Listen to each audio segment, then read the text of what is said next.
But at some point, we'll get to that age, Jason, where, oh, well, it's normal to move up the tees. And, hey, my shots, they're going a lot straighter.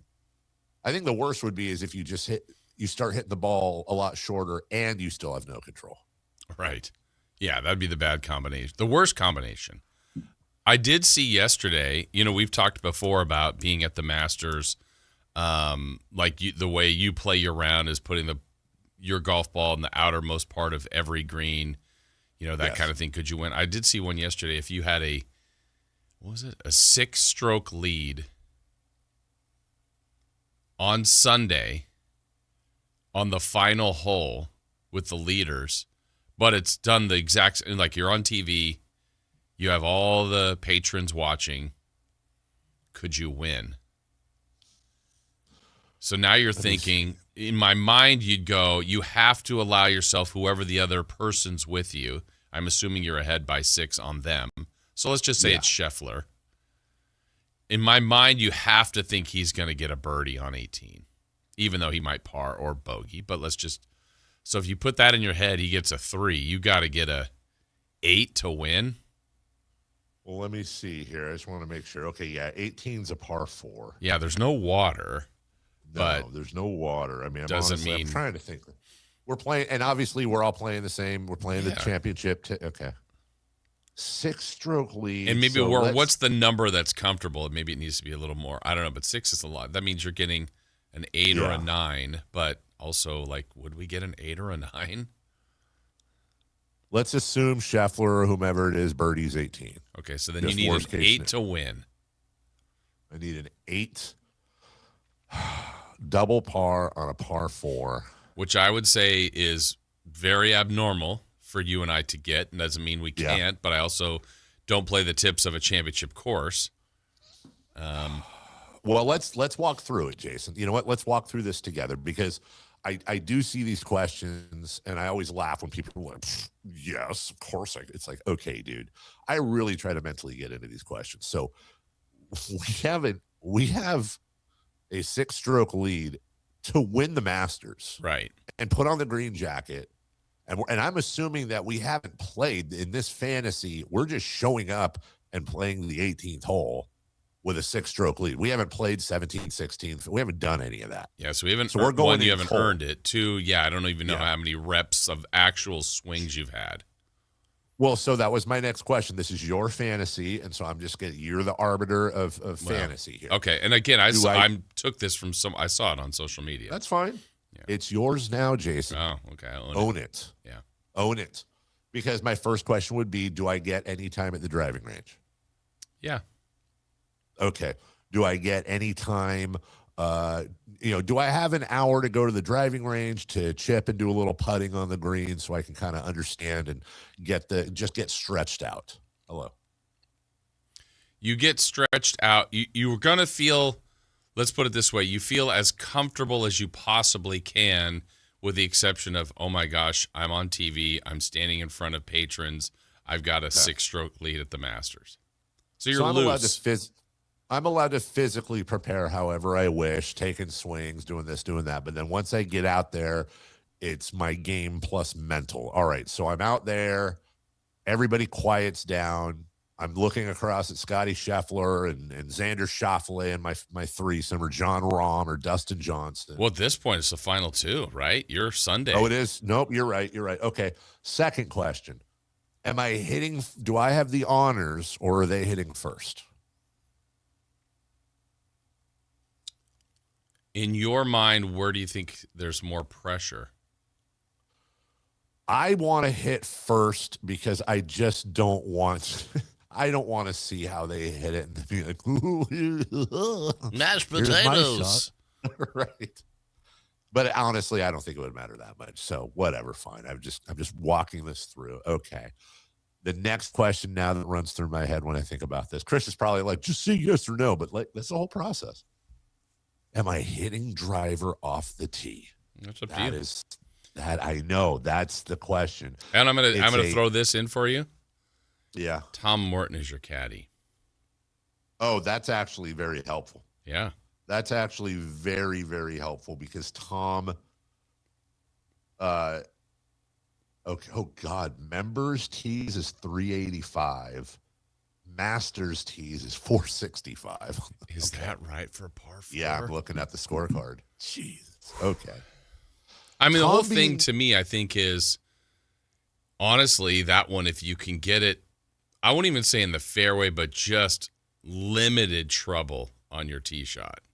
That's why I'm asking the question. And you gave me a huge bonus there. If Tom Morton, who is exactly who I would choose, by the way, like if I could choose anybody in the world to be my caddy in the situation, it would be Tom Morton. If you don't know, head pro, Hagen Oaks, because he has taught me for years, number one. Number two, he's not only am I familiar with how he is, he's very familiar with the strengths and weaknesses, mostly weaknesses in my game. Okay, I'm going to make one subtle change, and maybe you interpret whether this is subtle or not to this situation. Okay. I am removing Tom and inserting Christopher Lott as your caddy. So he is only going to make fun of you for blowing. This is when you blow it. Yeah, I've got my soundboard with me. Yes. I think my favorite part of what you just said is I get to decide if that's subtle or not. Yes. I do that move subtle with the jumpsuit where I've got the zipper almost all the way down to the navel. Okay, well, if you're telling me that I have the option that if Christopher Lott has been assigned to me as my caddy, I do happen to believe. Where are you going with those clubs? There is an option at Augusta where you can carry your own club. So I would shake Chris's hand and tell him to join the patrons. Wow. And say mashed potato. There's just no way Chris is my caddy. Yeah, but then he's going to heckle you. I know he's going to heckle me, but it's better him heckling me from the patrons than it is right in front of my face.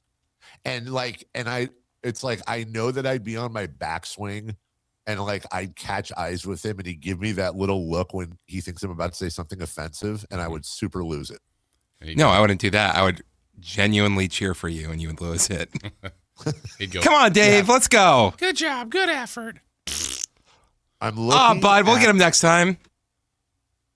Jason, I've brought up, I'm showing you on the screen right now. I don't know if you can see this. I've brought up hole 18 and how it lays out. It is flanked on both sides by trees. Right, and all those guys usually drive to that right shy of that bunker on the left. Right. I'm not making it there. Okay, so Campeo says, by the way, hits 3-6 irons. That's literally so. The club that I hit the best with, my most consistent club in the bag is my 7-iron. Okay. I'm gonna hit my 7-iron somewhere depending on how I get it, somewhere around 160. So off the tee, you're going with that. So what I'm thinking is that if I go off the tee at 160. That's going to leave me 300 left, but I'm not, it doesn't matter because I'm not getting, even if I hit my driver, I'm not getting past those trees. I've got to lay up. Right. So I think I tee off. I think I tee off with the 7-iron. Hopefully I hit at 160 with a little bit of roll. Now I'm in the middle of the trees on the fairway, hopefully. Now my second shot, all right, has to be to the end of the trees where it opens up dog leg right, straight shot into the green. If I hit the second one, 160, that's 320. Meanwhile, Scheffler's eating a sandwich because he's on the green in 2. 100%. But now if I've hit 2 good shots, I have 145 into the green. Your strength. That's an 8-iron. Plus, I'm going to be jacked up too, so definitely an 8-iron. There's no way I'm hitting all 3. There's no way I'm on the green in 3. It's just, it is impossible. I'm not hitting 3 straight good shots under that sort of pressure. So let's say I'm on the green. I think if I'm lucky, I'm on the green in 5. If I'm lucky, I'm on the green in 5, which means I need to 3-putt. Obviously, it depends on where I'm at the green, number one. Number two, my final putt to win the Masters really needs to be 2 feet or less. I am 100% choking anything above 2 feet. And by the way, 2 feet. That's why you're not my caddy, dude. I think you and I are thinking the same way. I think you and I both believe we would have a much better chance of like some freakishly way of making like a 60-foot putt than like the 2 to 3 foot putt for the win. 100%. And this is why I thought this through, Jason, because you know what? I would, it's not like you tell me and I'd have 5 minutes to do this. I'd know the night before or the week before. I'd have time to think about this. The whole purpose of me thinking this through is the following.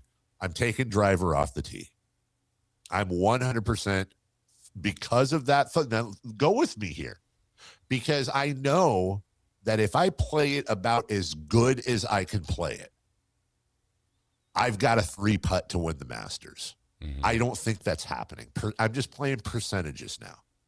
So what I'm going to do is I'm going to take driver off the tee. I told you, 1 in 4 drives of mine is going to be on the fairway. If I hit a decent average drive for me off the fairway, instead of me hitting at 160, I'm hitting it about 250. Okay. So I just picked up 90 yards, which means I can clear those trees easily in 1 layup. I'm not going to be on the green I'm not going to be on the green in 5, but I think I could be on the green in 4. And if I played it perfectly, I could be on the green in 3. So the point is that even if I played it as conservatively as possible, which is the logical way to do it, I'm still there. I still have like a 70% chance of it not happening. So I'm going to go for it. Okay. I'm just going to go for it because I know that if I shank one into the woods off the tee, it's done. The pressure's off. It doesn't matter. I'm not doing it. But man, if I get a hold of one, I think I give myself a fighting chance. It's all about I have to stick the drive. If you got into trouble, would you rather be in the trees or in the sand? Dude, that's a great question because either way, everybody's watching you. You got Jim Nance. Oh, God. Oh, that's just – I don't want to hear Jim Nance after I knock one off the trees for the 4th straight time being like, oh, it's just tough to watch. Yeah, that's just – But how about like 3 swings in the sand? In the sand, that's the other thing. Now – then you hear someone go, throw it out. I suck in the sand. There's no doubt. I am a terrible sand player, but – I'm used to playing the sand on municipal courses for the most part. Yeah, this looks like powdered sugar. Exactly. And on that type of sand, I'm pretty confident I could at least pop it up and out of there. Jim Nance is like, is he laying down in the sand? Is he making a sand angel? He looks to be enjoying himself. Actually, I was thinking you were going to say you were going to force a tie just so you could walk the course a little more. But don't they just go back to 18 again? Yeah. Yeah. But you get to write a card on the way back. Oh, well, there you go. You're like, can I take a tour? I didn't see the rest of the course. I would like a pimento cheese sandwich, please. So I would say, Jason, that after talking this through for 20 minutes to celebrate day 1 of the Masters, which, by the way, I don't know if you've been told this or not this year. They have decided that it is a tradition unlike any other. Oh, wow. Okay. Yeah. I'm wearing my green sweatshirt. And I am not. I'm wearing my Masters brown. Yeah, that's what it's known for. Those are Masters colors, by the way. Well done. If you told me that on a hole 18, I had a 6-stroke lead to beat Scheffler, Rahm, Johnson, Schauffele, whomever it may be, I am giving myself a 2 in 10 chance of doing it.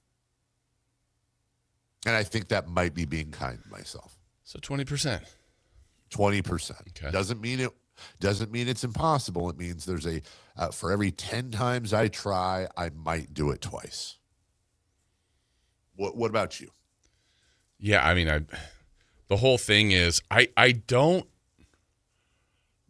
think I would go in,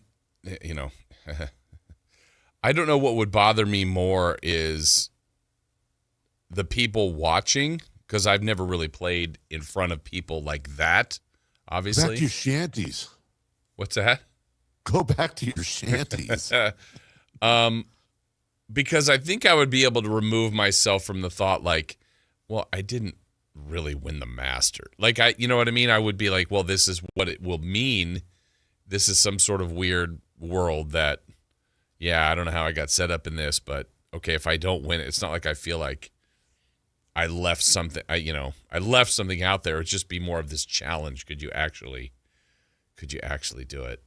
So if you did it though, if you pulled it off, it wouldn't be like the greatest moment of your life. Well, I don't know how you're not telling that story forever. And well, obviously people would have seen it. It's a weird fantasy, obviously, to have this all on TV, and you're like, what would this really be like? But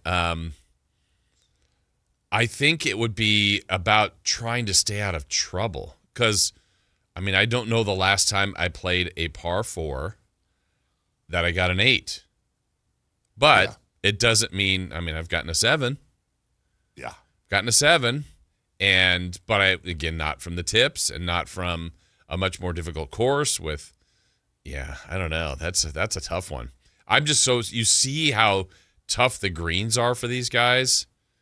And I like to think I'm an okay putter, but it would just be so fascinating. I don't think I'd do it. You remember a 0 out of 10? No, I mean, that's the thing. That's the thing I love about golf. Like, I think I even say that sometimes when we're playing, like you could be playing any course here in Sacramento. Let's say a par 3, even a par 4, doesn't even matter. But you hit a shot that just works out so great. I always think to myself, man, that might have been better than any pro on the tour. That doesn't mean I'm better by any means or even hit it better. It's just the way that results. Like, that's like 2 feet from the cup. Would anybody in the pros have done that better? Maybe. But likely not, because it's like right there. That's crazy to think that sometimes you can have a shot that ends up being better than the world's best. It's not just the length of the hole either. Hello. It's also like I was looking at some of the previews, and Justin Rose was walking through a hole. And he was saying, like, yeah, you think you can clear the bunker, but you can't. If you go left, you're in the trees. So if you're short of the bunker, you're safe, but it dog legs right. So you have no shot to get on there in 2. And you have to shape the ball here, and you have to draw the ball over there. And it's just like, I just think if I can hit the ball straight, I'm the greatest golfer in the world. And it doesn't even occur to me that these guys play courses where they literally have to fade or cut the ball. It's like, I have no ability to shot shape. I can shot shape as good as any pro out there, just not on purpose. Exactly. And that's the thing I was thinking of. It's almost like if you played, let's try to find an equivalent of where amateur, poker. And sometimes you like win a hand in a pro. I'm like, why did you go in with that? You're like, I thought the 7-2 would be good. And it's like, it's not, but the ignorance worked.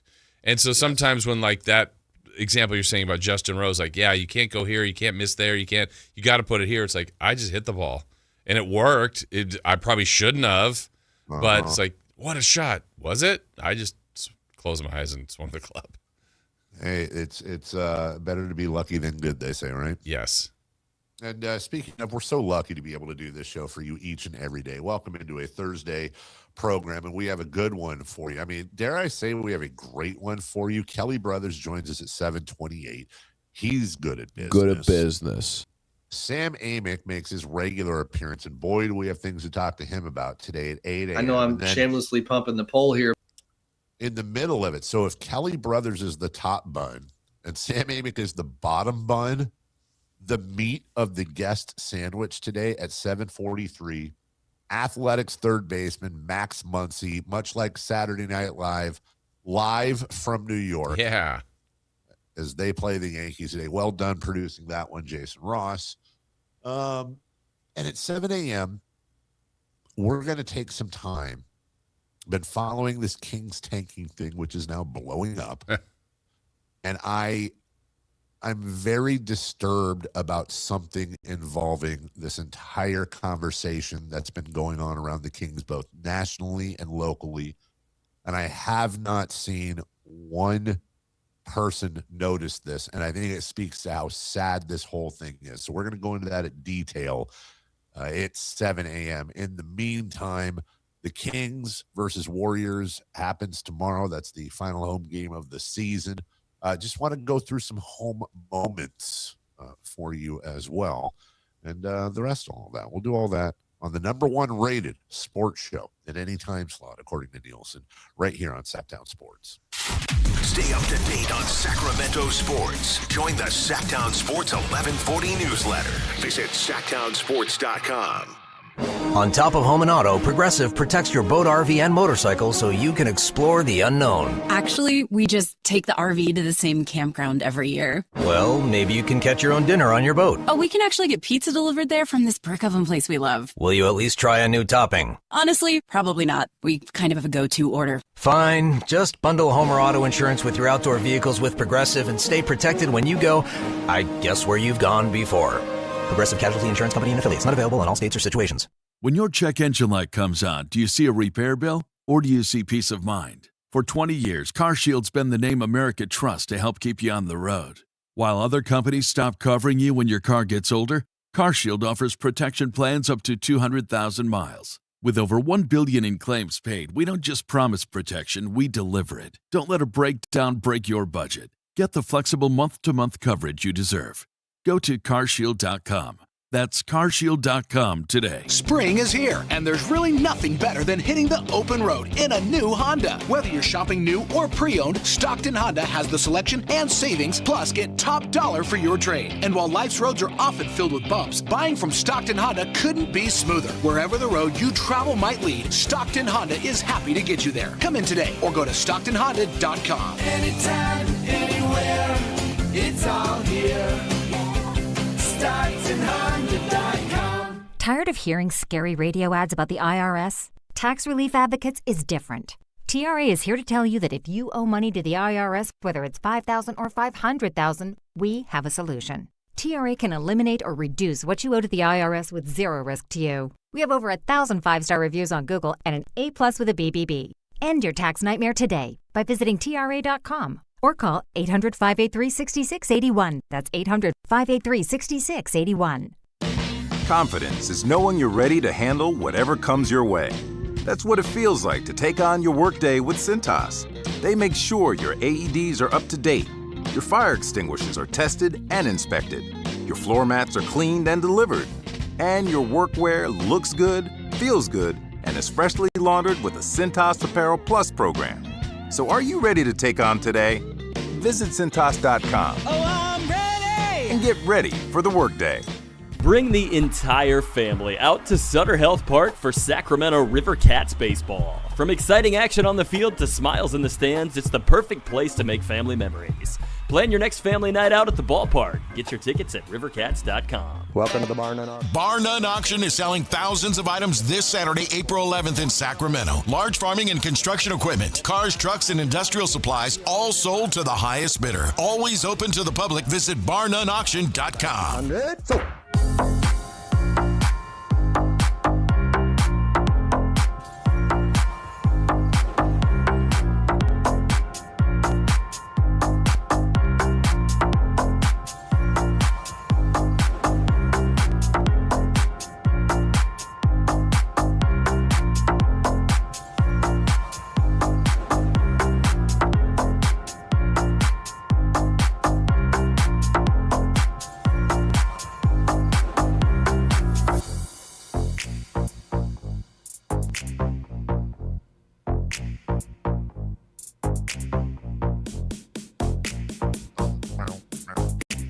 The Carmichael Dave Show with Jason Ross. Call or text at 916-339-1140. On Sactown Sports. Welcome back. Hey, welcome back. Hey, Chris, I need your, Jason, you can chime in here too. I need your opinion. I just went to go get something a water out here at our offices in old New York City. And our partner for the football club, the soccer club, Hey Dude Shoes, sent a prototype over, and they happen to have my size. Look at those Huddersfield Town, never seen before, Huddersfield Town branded shoes with the 3 gold stars on the back for thrice champions. They celebrate the 100th anniversary of winning the championship. The very first team, Jason, in all the world to win a championship 3 straight times. Wow. In football. Yeah, how about that, Chris? Who's the first team to win it 4 times in a row? Doesn't matter. Oh, that doesn't matter. That's not the subject. It's not as impressive. It's not as impressive. Nope. And I'll tell you why. What I think of an answer. Jason. Those are very nice. Thank you. I like them. I like the stripes. I like the stripes too in the back. If there was a city version, Chris, and it was priced competitively, would you put them on your feet? Oh, 100%. Okay. All right. Well, that'd be weird if it was 50%. You're kind of clogging around. I would hope you. Yeah. Jason, have you made? I believe you have made every home game this year. Correct? Have you missed one? Sac State or something? Yeah, maybe at the beginning of the year. I think I missed a home game at the very beginning. So tomorrow will be right around your 40th of the year. Yeah. You've pretty much seen it all. Exactly. Do you have? And this could be on or off court. But do you have a favorite moment? Something that I know I'm putting you on the spot, but something in a rough patch of a season. Is there something that you go, oh man, that was cool? And I'll just throw out a nominee. We'll play King of the Hill. Dylan Cardwell blocking Zion Williamson basically for the win. That's way up there. Okay. I was thinking more. The first one that came to my mind was more of not a moment as opposed to a stretch, but like when they won 4 in a row, and it's really the first 3 of that where it was a Rockets, Lakers, Knicks win in the win streak, and then I think they capped it with a win over the Wizards. But yeah, that stretch was really good. I mean, that's probably their best stretch of the season. I just don't know. I'm just one, and is there? I don't know because I wasn't there for. I didn't make as many games as you did. Close, but not 40. So close. I'm trying to think of anything off the court. Halftime show. Didn't Joey Fat One play? Didn't he do a? He did. He did a halftime show. Nicely done. Nicely done. Travis Scott was there for a game. That was the Rockets, I believe. No, wait, that was the Clippers because he hugged James Harden. I will say this. Cavs. Oh, you're right. It was the Cavs. I apologize. It was after. Yeah. I know we've said this a couple times. I'll say it again. Please don't mix up the team play on the floor with the entertainment product at the arena itself. That the entertainment team does just such from Mo to Scott Freshour to Slamson, who's a real lion, and everybody there, the dance team. I mean, they just win or lose, they do such a fantastic job. And listen, like I'm not picking on Scott Freshour, who is, by the way, known as the voice of our Wednesday 8:00 open, who moonlights doing stuff for the Yes. I'm not picking on him. I'm actually celebrating him. Like you'll see Scott every fourth quarter. And I should have said Scott Moak too. He's okay. You'll see Scott Fresh every fourth quarter. And there's the whole, I don't know, they used to play Metallica. I don't know if they still do. It's everybody get on your feet. Let's go. Well, that's not easy. It's like, okay, well, we just lost 12 in a row. We're down 18. And they've got to find some way to get the crowd going. And they do. Yeah. They figure it out. I don't know, man. They do a great job. Always have. They have. And there's things that are universal. I always enjoy it. Like, you want to turn grown men and women, for example, into children immediately. There's ways to do it. One of them is to offer, you could have a 25-cent purple rubber ball. And if you're throwing them into the crowd, grown men and women will punch a baby in the face in order to, and I'm not saying like in a bad way, but they will baby punch, all right, in order to get that thing. Like when I go to a game with my wife and kids and they're firing T-shirts out of the hot dog cannon, like my wife and kids are going bonkers, right? They just want a shirt. And I don't know if it's Set the screen. Set the screen. Set the screen. That's what she's saying to the kids and me, like one for each of us. She looks to her left. Here, Chris, get your finger on the button. She looks over at Avery and she says, set the screen. She grabs Mace and says, hey, Ginger, you need to set the screen. Then she grabs me by the scruff of the neck and she says, hey, stupid, you have one job and one job only, and that is set the screen. And then she's basically calling out plays so that we're blocking everybody out so she can get a feel the roar shirt or whatever the hell. And the other way is to put them in front of a camera. It doesn't matter what it is. It could be bongo cam, lying. You have the Simba cam where they hold the baby up like at the beginning. And I've seen some of these. I don't know why I love these more than anything, but like where the parents take their infant or their toddler and they hold them up Simba style. And the kid, it's like Susak's. Just miserable. Which is the clip of the year. These kids, and think about it. You're a little tiny baby. You haven't been in this world long enough, and all you're looking for right now in your life, you're looking for 2 B's. Your whole life is 2 B's: blankets and boobs. That's all your life is about. You're trying to stay warm, and you're trying to eat. That's it, and sleep. And maybe diaper change, but that's it. That's your world. And now all of a sudden you're at this game and you got those big goofy ass plastic headphones on because that helps. And then all of a sudden, this giant human that has taken ownership of you that you're still not entirely sure what their role is in your life grabs you from your shoulders from behind and thrusts you into the air, into the lights, into the noise, surrounded by 17,000 screaming large human beings. I'm actually surprised more babies don't lose their minds because if you think about it, Jason, imagine you're sitting there and you're broadcasting next to Gary Gerald.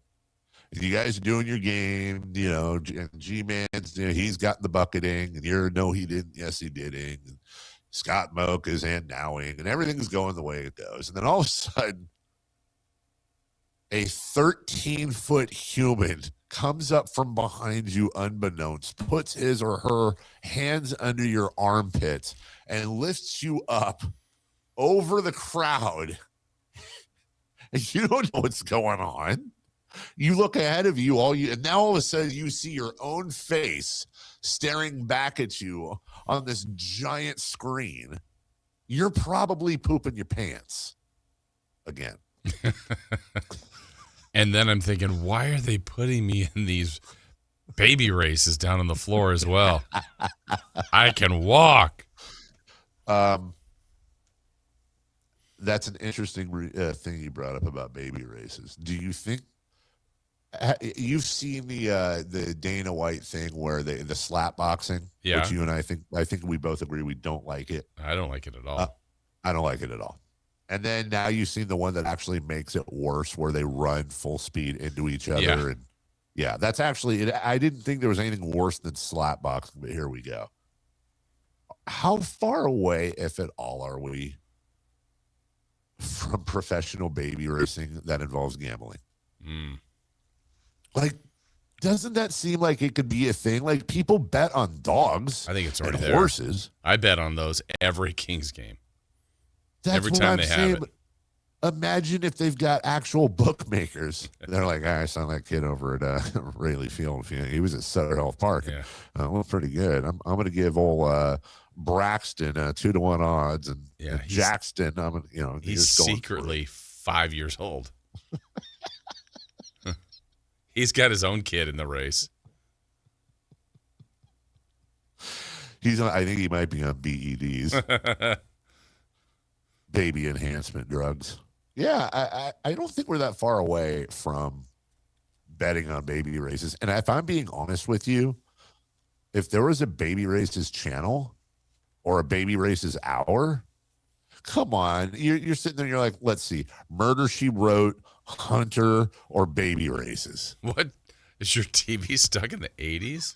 Yes. You just watched MASH. Yeah. Magnum PI is not for an hour. You got to wait on Facts of Life. Got to wait on Facts of Life. And give me a break on Fridays. Yes. Nell Carter, shout out. She's not, right? No. Is Nell Carter long gone? Long gone. All right, shout out Nell Carter. Right. We'll take a break. when we come back. The win over the Rockets was my favorite moment. When we come back, let's miscellaneous sports stuff. Fernando Mendoza, as I was just going to say, is going to do what with the draft? And speaking of the Masters, we'll go around and pick our candidates. We'll do all that right after this. On the move? Got somewhere to be? Take Sacramento Kings basketball with you. The Sactown Sports app will let you stay connected to your passion. Never miss a moment of Sacramento Kings basketball with the Sactown Sports app. Running a business takes grit, vision, and a partner who believes in your success as much as you do. At Valley Strong Credit Union, business banking is built around you. The entrepreneurs, the growers, the dreamers powering our community. Whether you need flexible checking, faster payments, or financing to take your next big step, Valley Strong brings local expertise and real relationships to every stage of your business. Because when local businesses thrive, the whole valley grows stronger. Valley Strong Credit Union. Grow your business, grow your future. ValleyStrong.com/business. Hey everyone, Johnny Mosley here, kicking off your Thursday with the Toyota Tahoe Report. The Toyota's warmed up and pointed toward the mountains. So let's take a look at how conditions are shaping up today. Thanks, Johnny. Palisades brings mostly cloudy skies over the Sierra with temperatures reaching the mid-50s and light winds. Spring skiing is in full swing with soft corn snow conditions. Enjoy these groomed runs. This report is brought to you by your local Toyota dealers. Toyota, let's go places. With Popeye's new $6 faves menu, you can get this 3-piece chicken, this 3-piece tenders, this chicken sandwich, or these 2 regular sides for just $6 a piece.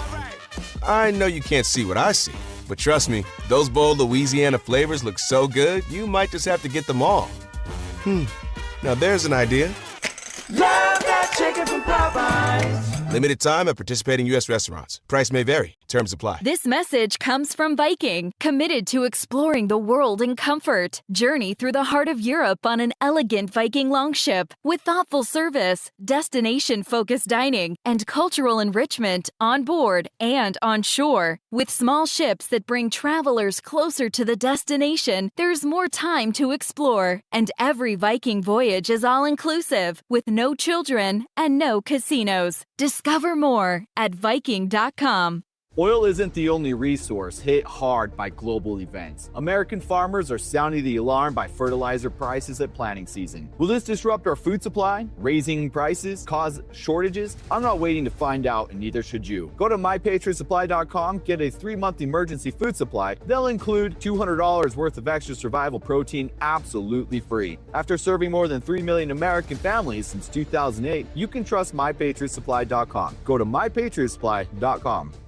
It's no secret, the world feels unpredictable lately. And one thing will never change, Hoblet's mission to nuke high prices.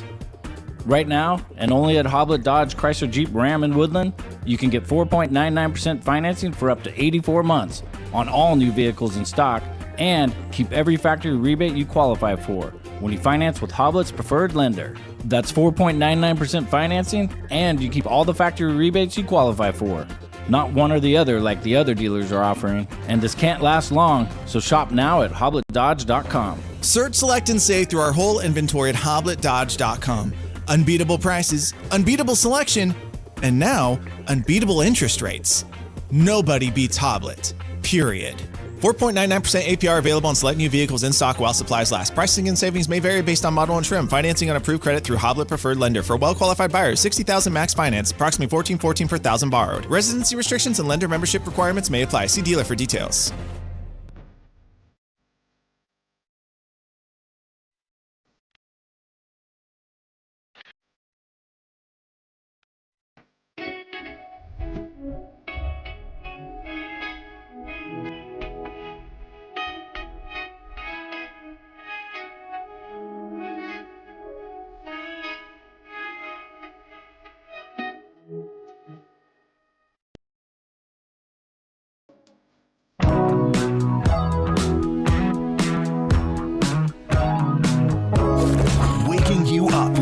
best in local sports. They just make it interesting, you know? It's the Carmichael Dave Show with Jason Ross on Sactown Sports. Some people say that Fernando Mendoza will be the number one pick in the draft to the Las Vegas Raiders. Jason, have you heard that? I have heard that multiple times. 22 years old. And now it sounds like old Fernando, that's even his real name. No, it actually is. He is not planning to attend the NFL draft. He wants to share the draft experience with his family in Miami. Okay. Is this the first warning sign that the Raiders need to be aware of? He would rather be with his family in South Florida than be on stage getting drafted number one. What else would he rather do? Maybe he'd rather take a nappy in the fourth quarter when they're down 3 and he has to drive 80 yards. It's kind of soft. Jason, your thoughts? My thoughts are good for him. Best and biggest moment of his life. Shame on him for wanting to spend it with his family. That's awesome. Good for him. Miami or Pittsburgh? Wow, shots at Pittsburgh. I say that like that's a bad thing. Maybe it's shots at Miami. Ooh. I'm joking, shockingly, but I don't know, man. To each their own. I love my family as much as the next guy. What about bringing them to the draft? And they can see it happen. Yeah.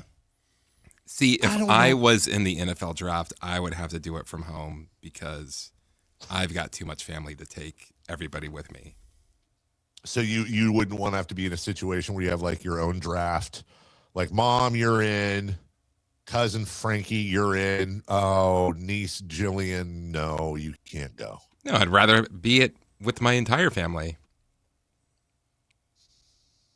That's a lot of hugs, though, bro. Oh, well, in that you make that point. Yeah, that's a lot of you got to just go too many. You got to go through a whole receiving line of hug. Because you'd rather hug Raj? I would go and I would bring my immediate family. He can do what he wants, obviously, of course, and I respect it. But dude, you've been with your family your whole life, right? Like you have one opportunity. It's like there was a famous philosopher that once said, "You have one shot, one opportunity to be drafted, much less drafted first in the National Football League, the premier sport in all of America. You get to be called up. You do the walk. First off, your name is announced, and your mom and dad, instead of sitting there in the living room, or your sister, your brother, whoever, instead of them all, okay, by the way, I want to also acknowledge, hold on, something just occurred to me too. Yeah, okay, all right. So I want to be careful of being flippant on this. Is it his mother that has difficulties? Yes. I think, okay. That probably goes in so let's just say in Fernando Mendoza's case, it's completely justified. Move on. Like that's awesome. But if it was me, it wouldn't be justified. If it was, you'd be stupid, and here's why. Let them.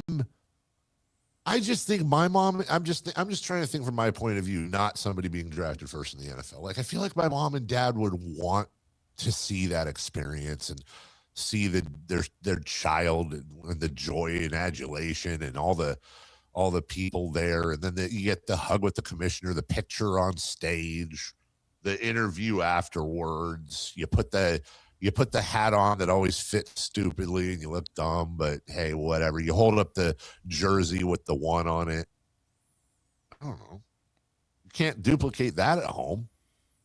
I think I'd be able to do a pretty good job of it. You have everybody at home. They're going to give you a hat anyway. You're going to get probably a microphone and a earpiece and an interview with someone on TV. And you're all at home with your family. What about Roger Goodell? That's the thing you're missing? Oh, no. Wow. Disrespect. I know it would Pittsburgh. be a major party at my family's house more than the actual draft. Yeah, but isn't it time to lock? I mean, are you really partying afterwards, or isn't it time to lock in now? This is your last time to party. Also, what is as we know Fernando Mendoza? What's he going to do? More milk. I don't really see him partying, but I do think that's sweet, especially considering I imagine it would be difficult.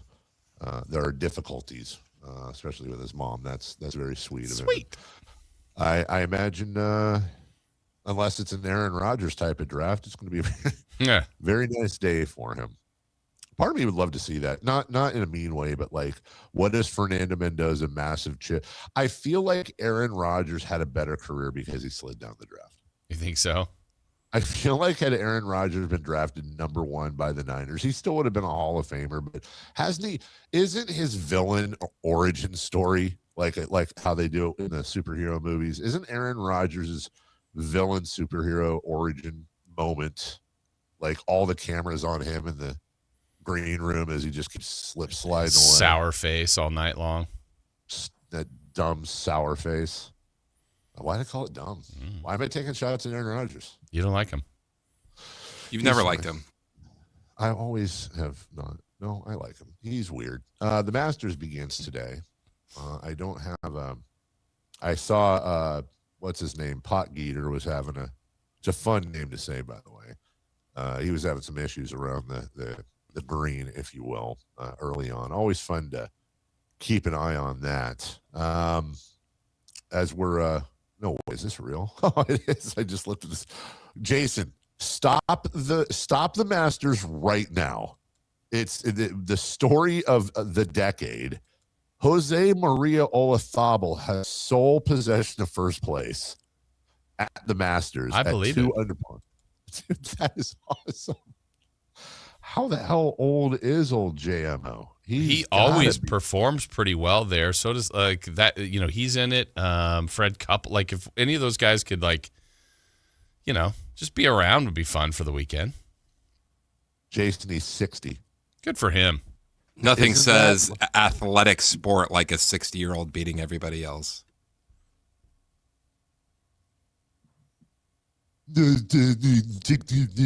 Sport. That's what that's what you sound like. Did you see what he did, Jason? He just took all the air out of our bubble. Yeah. Okay. Well, anyways, old man Olazabal is 2 under.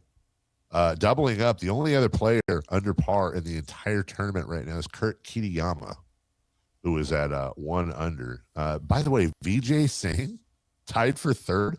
Let's go, olds. I think Vijay's like late 60s, isn't he? Mid to late 60s? Is he?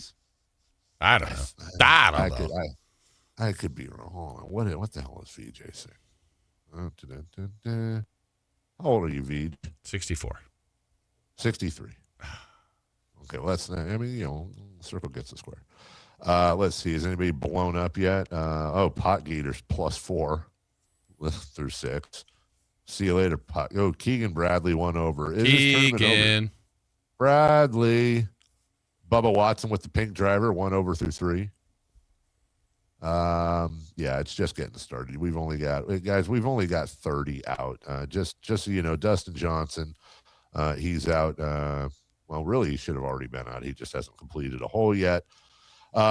We've still got everybody go, including past champions Sergio Garcia, John Rahm, and if you could pick anyone to win today, Jason, and maybe we'll do our draft later. Okay. Who would you like to see when I say win today, win this weekend? Who would be your pick? I don't know that I have one this year, which is I'm glad Rory finally did. So I was really rooting for him last year. Yes. Honestly, yeah, as you brought up, I think it'd be amazing to see someone like an age like a Jose Maria Olazabal, someone like, I'm not predicting that to happen. That would be really cool.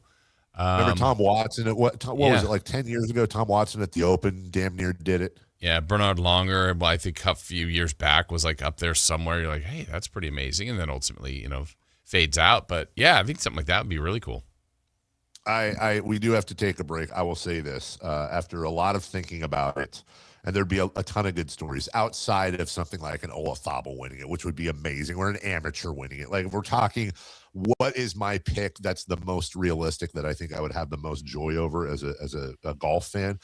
Give me the guy that stormed down the second 9 last year and then lost it in the playoff. I think Justin Rose getting a green jacket would be great, because he's getting up there a little bit, and he's been so damn close. And from all intents, he's always been, if you ever listen to him talk golf, dude, I could listen to him talk golf all day, and he seems like a really, really nice guy. We'll take a break. All right, ladies and gentlemen. Hey, when we return, I should say, the Kings stuff has made national news. Chris, if you wouldn't mind during the break, bringing up, and I can send it to you, Shams Charania talking on ESPN yesterday about this investigation. I think there's a Nick Wright clip out there as well. It's making the rounds. But there's one thing, and all you have to look at is how this was handled yesterday, that people aren't talking about. I really want to point out to show how stupid this whole thing is. We'll get to all that in Wonderful Madness coming up next. SactownSports.com and join the Sactown Sports 1140 newsletter. This is the story of the one. As a safety manager at a manufacturing plant, he does everything he can to keep his coworkers safe. From finding ways to reduce risks to keeping safety supplies in stock. And for that, he relies on Grainger. Grainger offers a broad range of quality products and next-day delivery, so he can always play it safe. Call 1-800-GRAINGER, click Grainger.com, or just stop by. Grainger, for the ones who get it done. Jason Ross here to tell you about Jonathan Gonzalez and Gonzalez Law. The law team is ready to hear from you if you have any questions at 916-304-9187. SacLegalDefense.com, being in there in downtown Sacramento, and he's got years of experience, years of expertise, and being really good at his craft. This is someone you need to know when you need representation, or you've got questions through an auto accident you've been through. Maybe you need criminal defense. Maybe it's something work-related with a wrongful termination case, a sexual harassment case. Whatever the situation you may find yourself in, you like to count on someone that's from here, that's been here, that wants to help people out in our area and has years of experience as a dedicated trial lawyer with an undefeated record and results of 2016, 17, 18, 19. It's just been very, very good at his job and can help you as well. And really, another area that he has emphasized is expungements, something that's been on your record that you'd like removed. He can do that, help you with that, help you get your rights back in order. It's Gonzalez Law, Jonathan Gonzalez, SacLegalDefense.com, 916-304-9187. When your check engine light comes on, do you see a repair bill or do you see peace of mind? For 20 years, CarShield's been the name America trusts to help keep you on the road. While other companies stop covering you when your car gets older, CarShield offers protection plans up to 200,000 miles. With over $1 billion in claims paid, we don't just promise protection, we deliver it. Don't let a breakdown break your budget. Get the flexible month-to-month coverage you deserve. Go to CarShield.com. That's CarShield.com today. Wesley Financial Group is not a law firm, and Chuck McDowell definitely not an attorney. This is Chuck. If someone talked you into buying something really silly and you want to get out of that silly little thing, my advice, get the facts. Call me and I'll send you our timeshare exit kit absolutely free. Inside, you'll learn how timeshare works and all your options for cancellation. Call Wesley now for your free exit info kit. 800-290-7100. That's 800-290-7100. Welcome to the Bar None Auction. Bar None Auction is selling thousands of items this Saturday, April 11th in Sacramento. Large farming and construction equipment, cars, trucks, and industrial supplies, all sold to the highest bidder. Always open to the public. Visit barnoneauction.com. This is the story of the one. As a procurement manager for a hospital system, she keeps every facility in her network stocked and ready. That's why she counts on Grainger to be her single source for thousands of products, from disinfectants to lighting, air filters, and more. And with fast, dependable delivery, Grainger helps her keep every facility stocked, safe, and running smoothly. Call 1-800-GRAINGER, click Grainger.com, or just stop by. Grainger, for the ones who get it done. When your check engine light comes on, do you see a repair bill or do you see peace of mind? For 20 years, CarShield's been the name America trusts to help keep you on the road. While other companies stop covering you when your car gets older, CarShield offers protection plans up to 200,000 miles. With over 1 billion in claims paid, we don't just promise protection, we deliver it. Don't let a breakdown break your budget. Get the flexible month-to-month coverage you deserve. Go to carshield.com. That's carshield.com today. KHD HD1 Sacramento, KYMX HD3 Sacramento. From the Power Business Technology Toshiba Studios. This is Sactown Sports 1140. 3 questions, 3 answers. It's 3 for Madness on the Carmichael Dave Show with Jason Ross. Here's question 1. All right, still Tom. What is a fantastic Thursday show for ye? How about Kelly Brothers at 7:28? Good at business. Thank you. Max Muncy of the Athletics, live from New York. He'll join us at 7:43. And then he's shamelessly doing something. Sam Amick at 8 a.m. from the Athletic. I know I'm shamelessly pumping the poll here. Yep. In the meantime, I want to get right to this. 3 for Madness. Chris for Law. And Chris, let me know when one or more of those clips are ready, if you would. 3 for Madness. Question 1. Okay. At Dave's request, we are turning this into a 1 for Madness. You have to read it like that. Oh. That's fine. Okay. Do you think it is right that the Kings are getting lumped into the tanking teams in the NBA? No, it's stupid. It's so dumb, and I hate it, and I'm not just being Kings guy. Did anybody know, has anybody checked to see, what is it, over the last 16 games, I think? The Sacramento Kings actually have a better record than the Golden State Warriors. Well, the Warriors are tanking. Warriors are tanking. Find them. And, okay, so let's say somebody would say back to me, sure, Dave, that's fine. Maybe the Kings haven't been tanking. But maybe now, like down the stretch in these last couple games where it's all bunched up, maybe they are tanking. Maybe now it's one thing to have a tank of the whole year, but then or for the last 20 games. But is tanking over the last 20 any different from specifically tanking in the last 3? Tanking is tanking. It's the integrity of the game. Okay, fine. So Doug Christie had Doug McDermott foul Seth Curry. Right. With around 3 minutes left in a close game. And the idea is that he did this because he didn't want to lose a timeout. If the Warriors had the ball, you wanted a timeout, you foul him, you can call a timeout. It's basically a free timeout. And by the way, Curry missed one of the free throws, but you're not counting on that, so I won't even include that in my argument. And it remained. In fact, didn't the Kings at one point take the lead after that briefly, if I remember correctly? Yeah, McDermott, the very next sequence, hit a 3 to put the Kings up by 3. So based on all of that, the idea is no, Doug in a close game fouled a great free throw shooter to try to put him on the line and tank away the game. And everybody has gone absolutely bananas online. I mean, absolute bananas. Let's start with, this is Nick Wright, I believe on the Dan Lebitard show, with a very calm and rational thought on this whole process, of course. But I think Adam Silver needs to take a page out of Donald Trump's book. Just make an executive order. Adam Silver today should come out and levy a $50 million fine against the Kings and say, fight me in court. And today say, by the way, and this year only until we address it in the offseason, 65 game rules off. Because what's about to happen is the Spurs are going to be locked. You get the point. So, okay, so $50 million fine. Sure.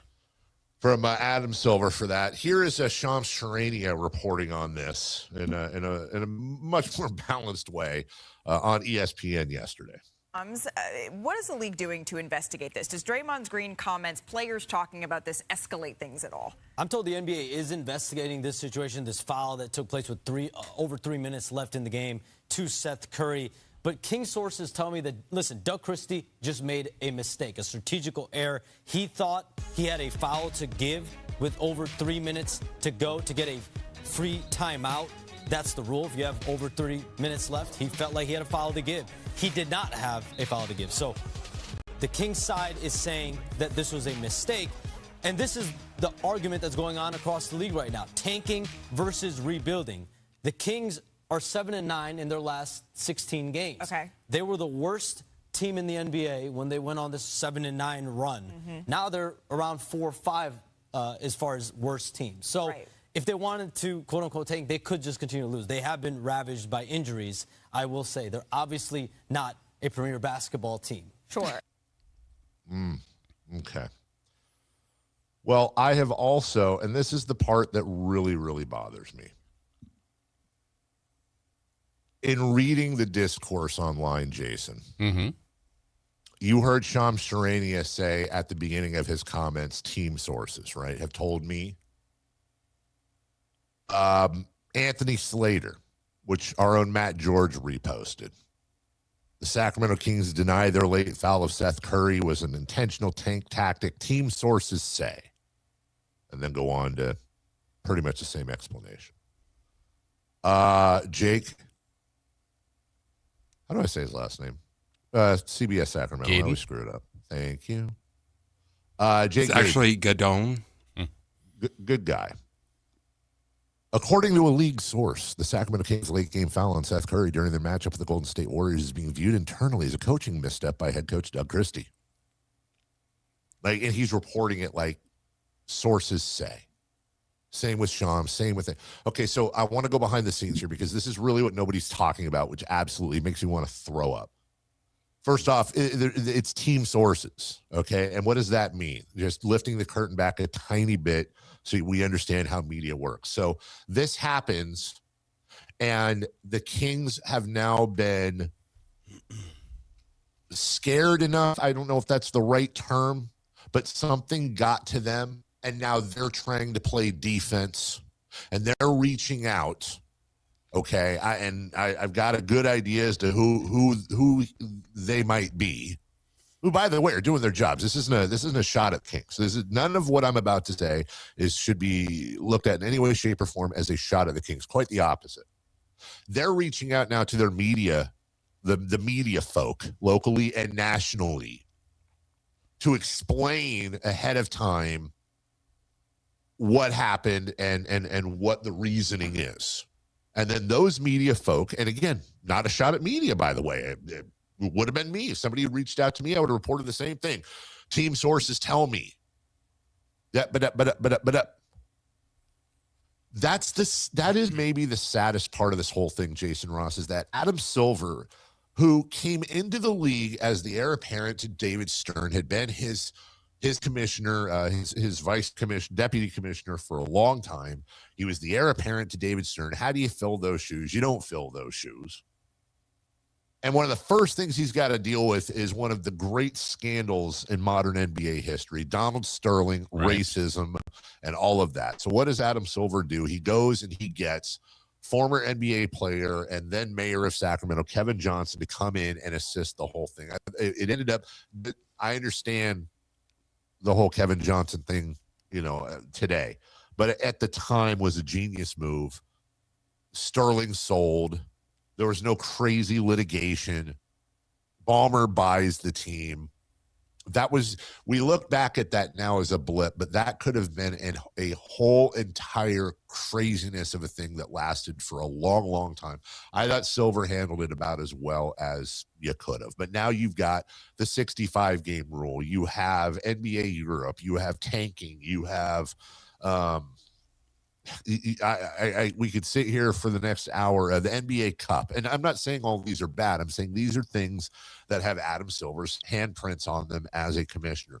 The worst part about Adam Silver's tenure in the NBA is the way the NBA front office reacts to whichever way the wind is blowing in the zeitgeist of the media and the fans and of Twitter. They have people reading Twitter, I guarantee you, and Facebook and all these different places in New York, and they're all sitting around a table, and you cannot run a corporate. You can't run a sports business on the whim of the fans. You can't, because why? They don't have, I don't have, you don't have, we don't have all the information. And sometimes you just got to say, you know what? It may not be popular, but it's the best of a bunch of worse decisions, and we're going to stick with it. You and I both know, Jason, we're going to see a complete overreaction on the tanking thing with these upcoming draft changes and standings things and all right. that on, I think, May 28th. It is going to be a massive overreaction, just like the 65-game rule, grounded in we understood it. We forget now that we're bitching about the 65 games. We forget that we were bitching a ton. Today's tanking was the load management of a couple years ago, which is what got this. So you're seeing this series of soft, poorly thought out decisions from the NBA front offices and Adam Silver at the top, based on the whims of media and social media, to where now everyone has been trained. And this is the worst part.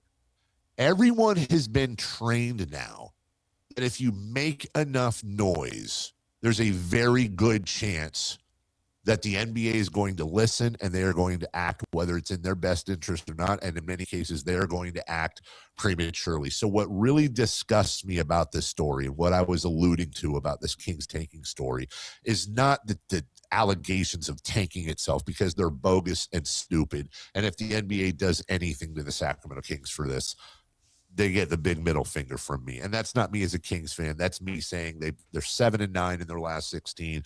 They've been in close games. I'm sitting here as somebody who wanted them to lose out, frustrated with how many wins they have. It is so dumb. But what's the dumbest is that the Kings themselves felt the need, and not just felt the need, but also are smart enough to understand that it's the right play to get out there publicly and plead their case in the media and with influencers, instead of how it should be, which is somebody with the Kings.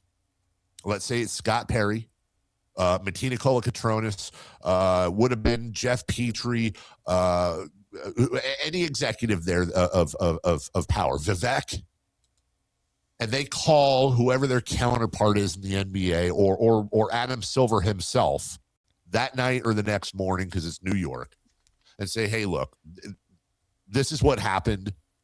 We'll send you the film. If you have any questions, call us. And it shouldn't be this big of a deal. It shouldn't be publicly litigated. Of course, the media is going to have their conversations and fans are going to have their conversations. But you now have the NBA and the actual franchise itself litigating this thing in public. And what that tells me is that somewhere there is a belief that the NBA can be swung by public favor or disfavor. And when you're doing that, you've lost the plot. And that's the problem we're dealing with right now. I think the social media aspect, or the influence of media aspect, couldn't be more spot on with the league. They're very aware of how they're being talked about. And at times, maybe that's good. At times, I think it's hurt them. And I've said this before. We did talk about it, and you kind of addressed it there, that I personally think all of this stuff about the draft lottery is an overreaction to this specific year. So if that's now the narrative that teams are tanking, I think I mentioned this yesterday. I saw an article from Hollinger in The Athletic, John Hollinger, and he's like, the 9 teams that are tanking. And I'm like, 9? Well, I'm interested to see if the Kings are in here. And the one team of the 10 that aren't going to make the playoffs that he didn't have in, I thought would be the Kings, but it was New Orleans. And I'm thinking the only reason he took New Orleans out is because New Orleans doesn't have their pick. Well, that's right. They haven't won very much. So are they either a bad team or are they tanking? I don't think they're tanking. I think they may be a bad team. But, okay, so now you got to find what's the difference. Are the Kings a bad team or are they tanking? And I think the problem with a lot of this is once you start to go under the thought of everybody at the bottom is tanking, which, again, hard to prove. Maybe some are, maybe some aren't. That's not even my point. But if that's the overall feeling of what's happening, then anytime there is a foul like this, look, why? Good question, fair question. Why would you do it? Then, all right, did you see the game? What happened? You already laid it out. He did make one of two. That's still not even the point. Maybe he makes both. Maybe he missed both. The Kings still went ahead, still had the lead. The game was still tied with 2 minutes late to go. Like, and I'm guilty of it too. We had a couple texters yesterday say, oh, if you think the Kings are tanking, how about Utah giving up 95 points in the second half? I think that's weird. I didn't see the game. Maybe that was right. Maybe New Orleans shot 80% from three. And I don't even know. I think you have to watch the games to feel the game, to be in it, to have a much better idea. Because, like I said to you yesterday, Dave, I said, if you polled Kings fans, they would tell you they're not. If you think they're tanking, they're not doing it well. Yes. And so for them to be labeled in this, and a guy like Nick, oh, just do it. Fine them $50 million. For what? Mm-hmm. Just because you don't like the idea of the premise, and this is the worst infraction you saw? There's no way. There's just no way. He's wrong. He's just flat out wrong. He is flat out wrong. And by the way, there are sometimes I really like Nick Wright. Oh, of course. Yeah, it's not incredible. Yeah. He's incredibly intelligent. It's just sometimes he's a doofus. And this is one of those times where he's being a doofus.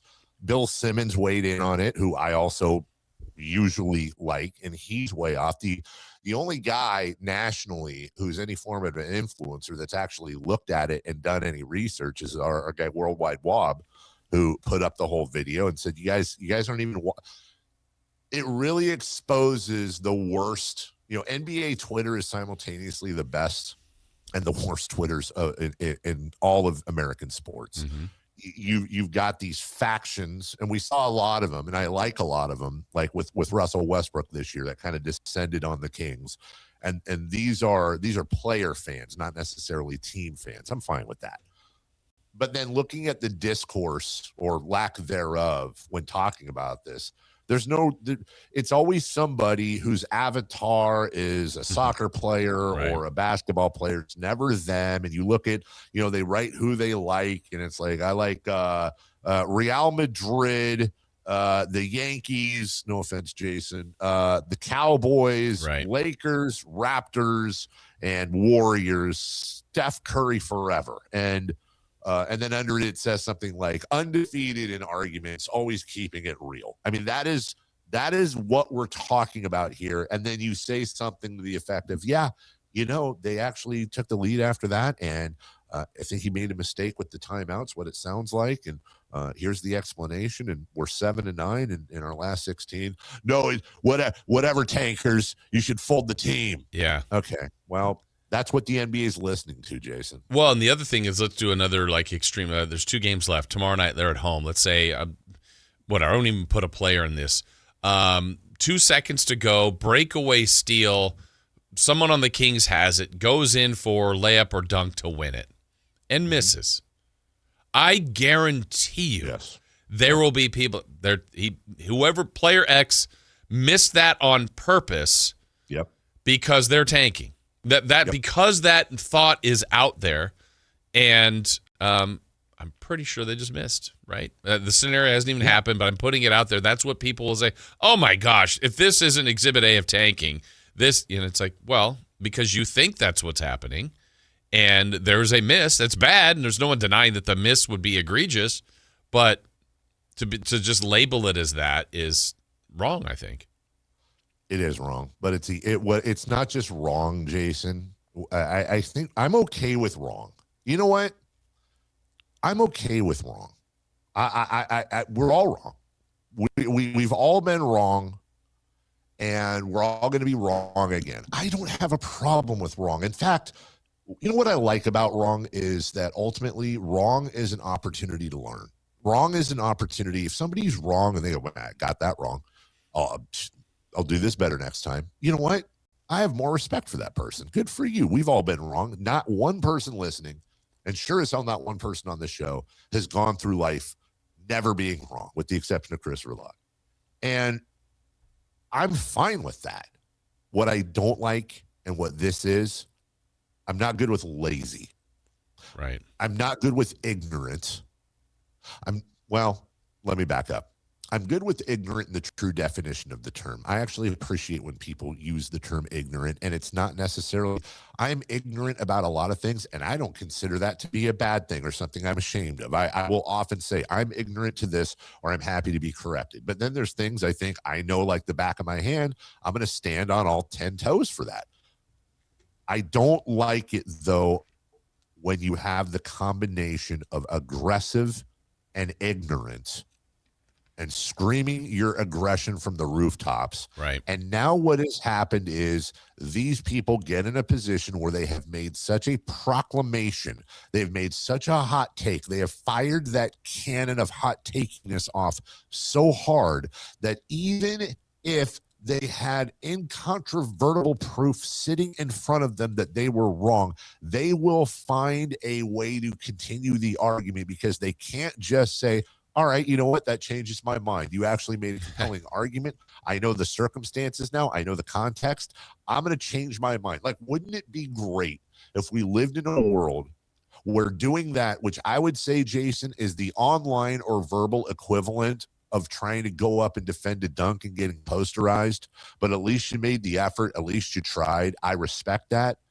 It's okay to get posterized sometimes if you're accountable in your posterization. And we don't live in that society, especially online. And what I hate, based on all the league sources I'm seeing and that didn't just come randomly. Everybody who's an influencer got a phone call or a text or an email or whatever saying this is what it was.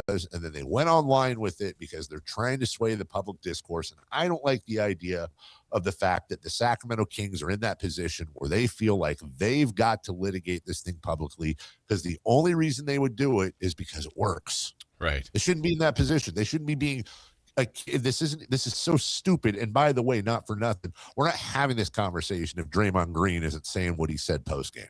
Exactly. It's another influencer, right? In a different version. It's a player. It's a league influencer. Yes. It's 100% that. And by the way, I've said this before. I have my issues with some of the antics Draymond Green has anticked.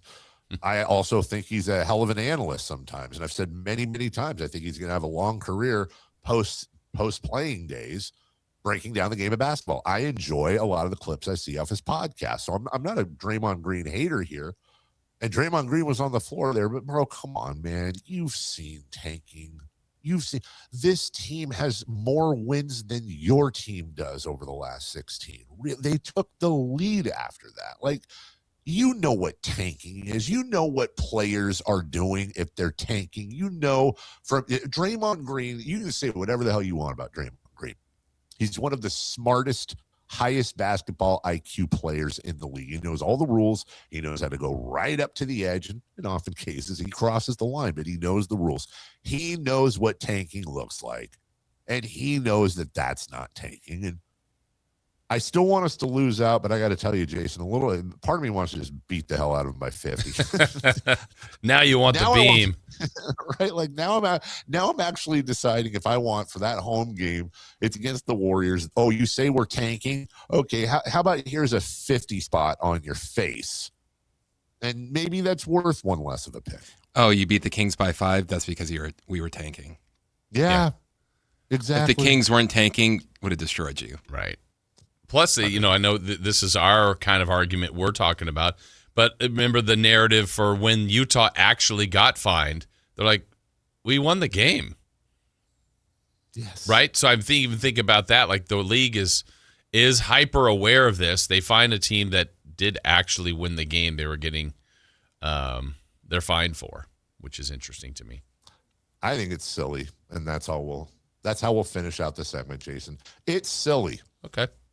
We'll do it. We'll take a break. When we come back, you go to business. Kelly Brothers, we're going to talk about the Masters and so much more in the world of sports business. We'll do all that right after this. The San Francisco 49ers play on Sactown Sports 1140. Touchdown 49ers! Every game on your #1 sports station. Don't miss the action on your local sports leader. Sactown Sports 1140. A's fans, the 2026 season is coming fast, and single game tickets are on sale now. Be there for an exciting season packed with theme days, giveaways, and firework nights, including bobbleheads, jerseys, hats, and much more. And getting in is easier than ever. Tickets start at just $8 for select April and May games. From opening day to unforgettable summer nights, there's something for everyone at the ballpark. Get your tickets today at athletics.com/tickets and be part of the excitement this 2026 season. When you take the time to shop at Folsom Lake Honda, there's one thing you'll always find: happy people ready to serve you. As a family-owned and operated dealership since 2009, customer service is our #1 priority. Our customers love doing business with us, and you will too. Looking to own or lease? During the spring sales event, drive a brand new Accord or Civic. Visit us today at FolsomLakeHonda.com, your one-stop Honda shop. Folsom Lake Honda. Yeah, your one-stop Honda shop. It's game day. Are your moderate to severe Crohn's disease or ulcerative colitis symptoms keeping you from the action? Skyrizi, risankizumab Riza, could help you get back to the game. Skyrizi is proven to help people feel significant symptom relief, achieve remission, and visibly improve damage of the intestinal lining. Skyrizi is a prescription injection medicine for adults. Don't use if allergic to Skyrizi. Serious allergic reactions, increased infections, or lower ability to fight them may occur. Before treatment, get checked for infections and tuberculosis. Tell your doctor about any flu-like symptoms or vaccines. Liver problems leading to hospitalization may occur when treated for Crohn's or ulcerative colitis. Control is everything to me. Ask your doctor about Skyrizi, the #1 prescribed biologic in Crohn's and ulcerative colitis combined. Learn more at skyrizi.com or 1-866-SKYRIZI. Welcome to the Bar None Auction. Bar None Auction is selling thousands of items this Saturday, April 11th in Sacramento. Large farming and construction equipment, cars, trucks, and industrial supplies, all sold to the highest bidder. Always open to the public. Visit barnoneauction.com. The following is a test of the emergency alert system. This is only a test.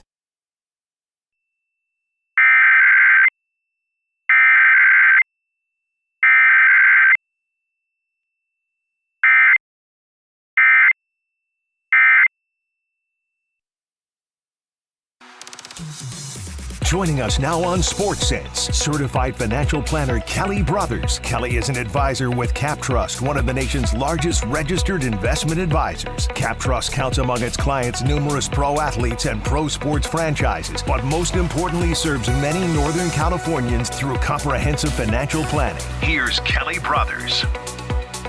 Okay. It must be a Thursday as everybody...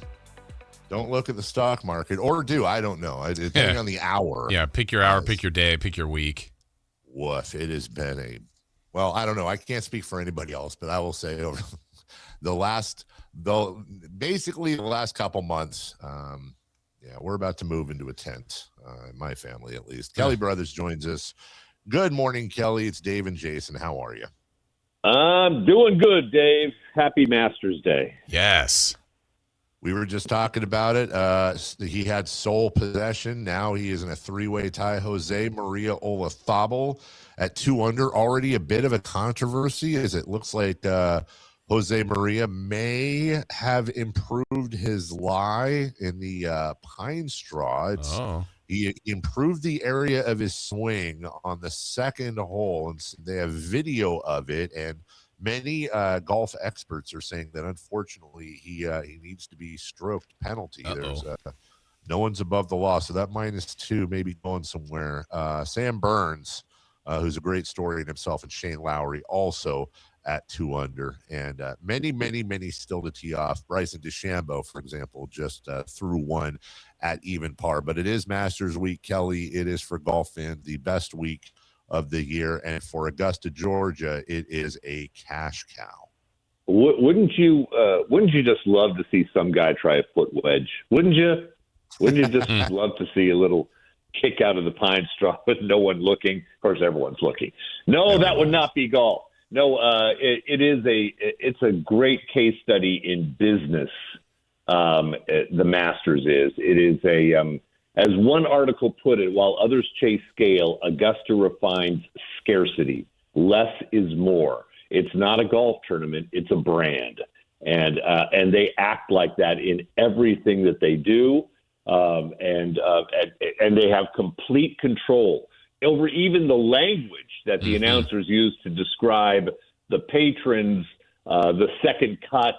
They actually stipulate the language that has to be used. If you go to one of their concessions, you never see the word Coke or Pepsi. It is cola, Diet Cola, lemonade.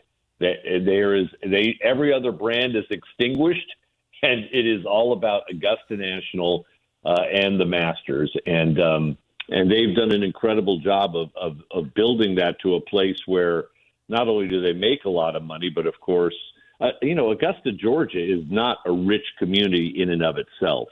And they now have land there valued at somewhere close to $300 million. They've added 2 buildings in the last year, including a governor's lodge where guests can stay on the property. Not players. As a matter of fact, they talk about the fact they're not worried about the players, but for some of their volunteers and workers, they want to make sure they have housing. But they, if you look at their ticketing revenue, their merchandise revenue, less is more. Look at their concession prices. We're still paying $1.50 for a sandwich. Less is more to them, and it has paid off for them in a big way. Yeah, and Kelly, talking about that as a case study, look, generally there are a lot of copycats. Look, this is thriving. It's very successful. It's coveted, yet people want more money, more to be made. Let's charge higher prices. Why do you think there aren't more models similar to what they've been able to do at Augusta, just in other sports? Because it takes guts to say I'm going to turn down, the short-term profitability for a longer-term brand. And brands take decades to build. And they've done this here. It's the same reason why, Jason, kind of interestingly, if you look at like the public stock market, the number of publicly traded companies in this country has nearly been cut in half in 30 years. I think we've gone from 8,000 to about 4,000 publicly traded companies. And the reason is because when you're a publicly traded company, you have pressure to perform every quarter. Every 3 months, you get your report card. When you're a privately held company, you can say, no, we're building towards something 5 years or 10 years out. You can do that. And so it's kind of the same thing with the brand. In many ways, I think the Masters is the antithesis of the Waste Management Open in Phoenix. Where they just let in hordes of people into what has turned into nothing but a beer-soaked frat party. And people go crazy, and they sell every piece of that stadium, 16th hole, they sell to various sponsors. I mean, the Masters is truly the antithesis of that. Well, and Kelly, I wonder if, and you bring up, of course, the most salient point, private versus public, shareholders versus, just a board. The Masters, to me, is the Costco hot dog of Arizona iced teas. And you have all those examples where you have brands that have kept prices ridiculously low. And in Costco's case and Sam's Club, the $1.50 hot dog and soda, that's a loss leader. That's something they acknowledge. The Arizona iced tea staying at 99 cents forever. That was, again, the original owner saying, I ain't doing it. Yes, I could make more money. I've made enough. And let's not act, and I know we're not, but it's not like the Masters isn't making a ridiculous amount of money on merch, a ridiculous amount of money on the passes that they've been cracking down on when it comes to scalping. We all look and see the $1.50 pimento sandwiches. And it's, as you said, it's not just that. Back when the Martha Burks thing was happening, they decided to go all in-house. A lot of people don't remember, for years, they did not have major advertising. And the advertising they do with the IBMs and the Mercedes-Benzes and their deal with CBS, they're leaving, as you said, a ton of money on the table. But, Kelly, is it ever going to be the case where you're going to get more and more companies looking at the Masters, looking at Costco, looking at Arizona iced tea, and I'm sure there's many others, and going, you know what? There's something to being a trusted brand and at least the illusion of savings. And maybe we go this route instead of and I'll shut up here, but it's the old analogy from Sean Penn and Robert Duvall in the movie Colors. And it's the dad bull and the son bull on top of a hill. And the little teenager bull says, "Hey, Dad, look at all those cows. They're gorgeous. Let's go down there and love one. Let's run down there and love one of them cows." He didn't say love. He said something else. And the bull says, "No, son. Let's walk down there and let's love them all."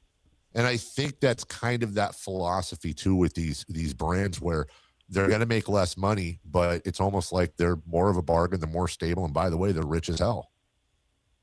No, absolutely. And it's, it's one of those things where the board has to be in a place where it says, hey, we might cost ourselves money this year and next year and the year after. But 10 years from now, the board will say, wow, thank you for making that decision. You have to have that long.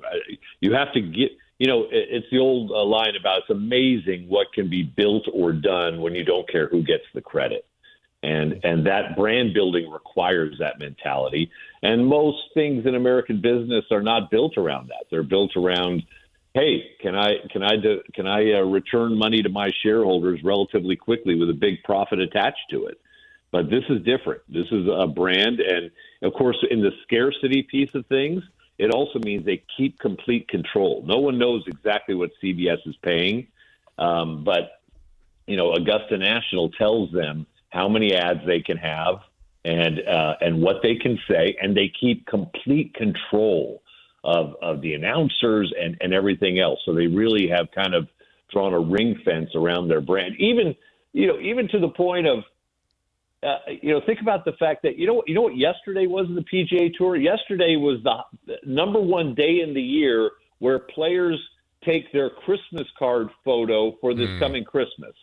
It's when they have their kids in the white jumpsuit at the par 3 contest, and they all take a picture, and that becomes their Christmas card, and that's part of the branding too.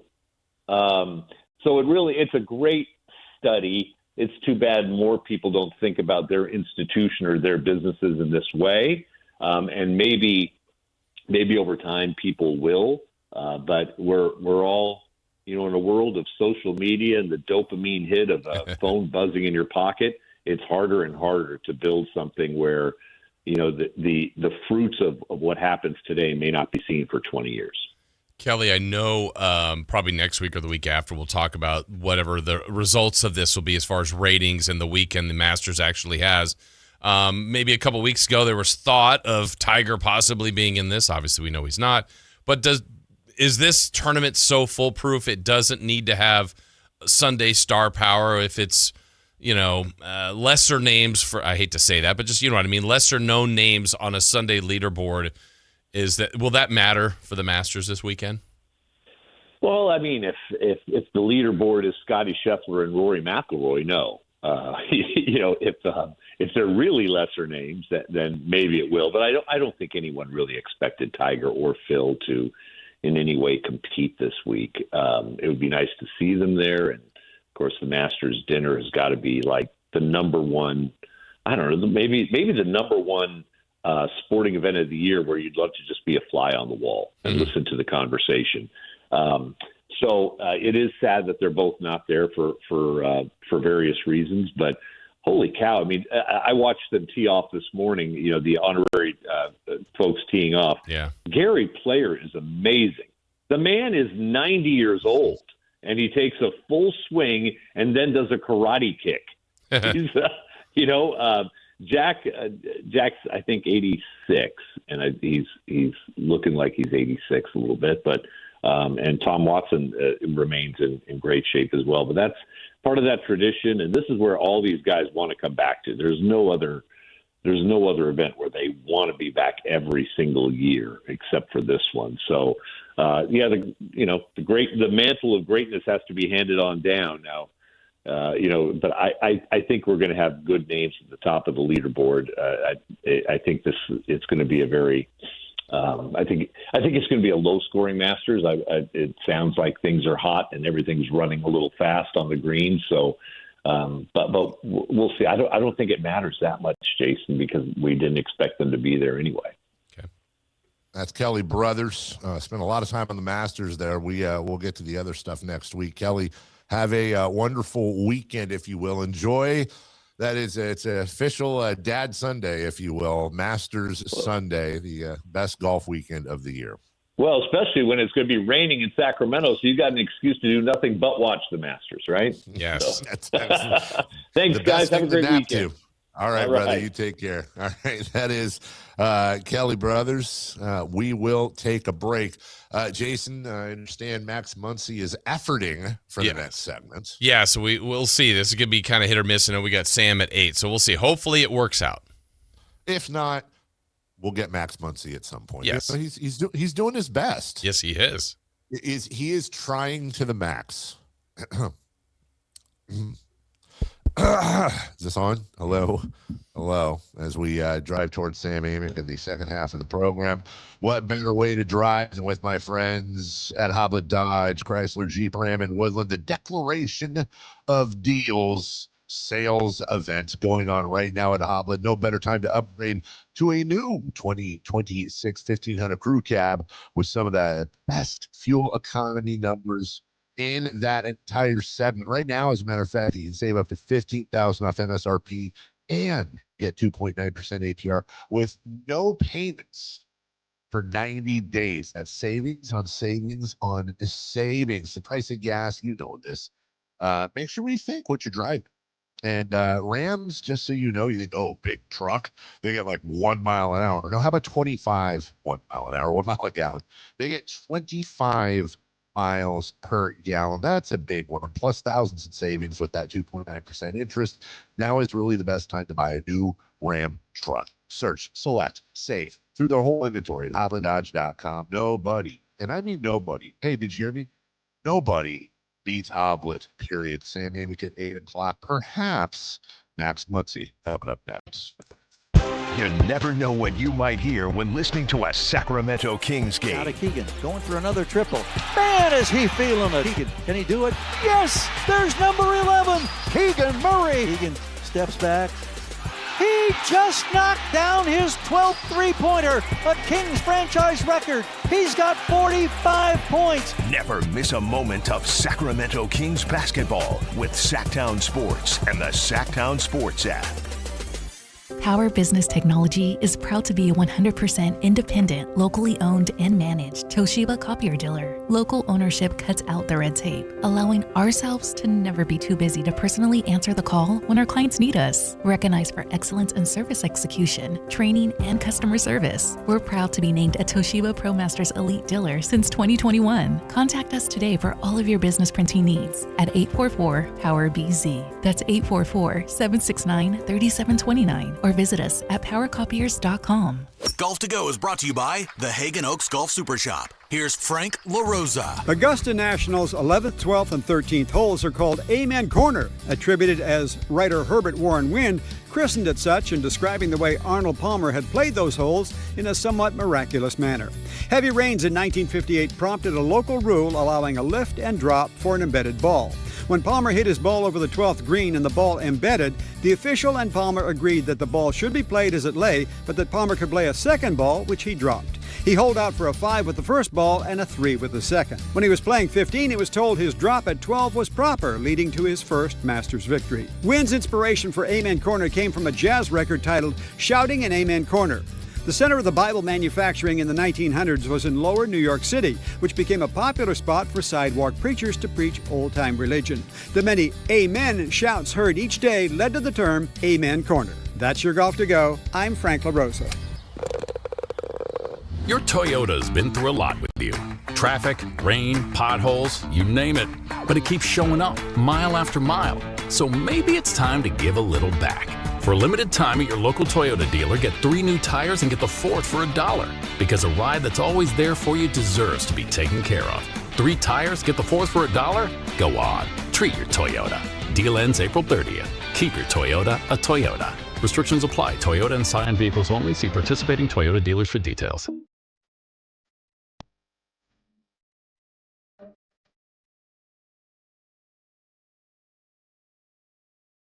The only place in the morning to get your sports fix. Live and local. The Carmichael Dave Show with Jason Ross. Hey, that's us.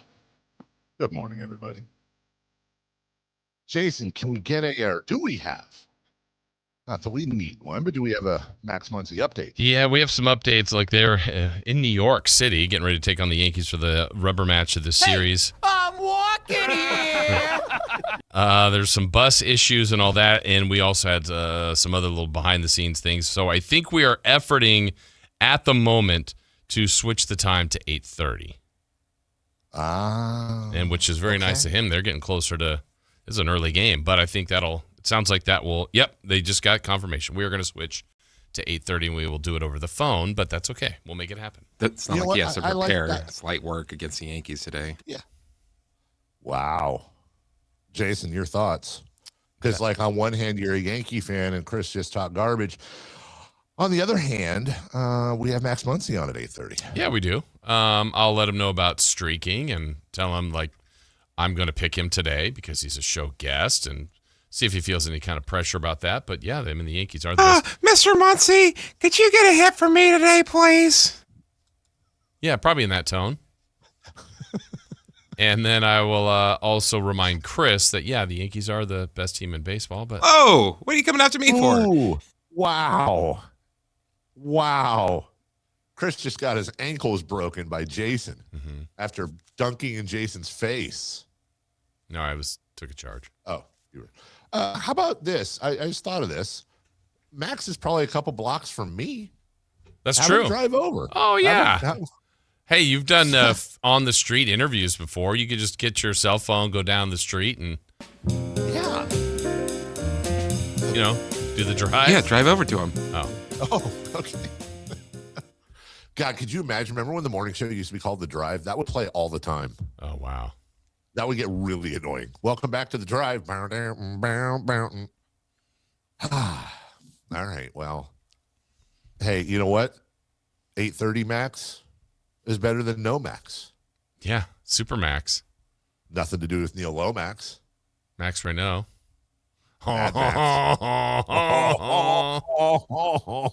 Burger. Cucumber. Patrick Reed has overtaken Jose Maria Olazabal. At 3 under. Wait, is this right? Hold on a second. Jason, Patrick Reed is 3 under through 2. Yeah, he eagled the par 5 number 2. Birdied 1, eagled 2. You know what? Call it a day, brother. Yeah. No? Probably needs to finish. Hello? Can't finish. Can't finish. So the Masters currently going on right now. Well, if we have, you know what? That's fine. We got 7 minutes, and then we're going to talk to Sam Amick shortly after that. We're going to talk to Sam a little bit about this tanking allegation, tanking in general, the 65 game. You know what really stinks, dude, is that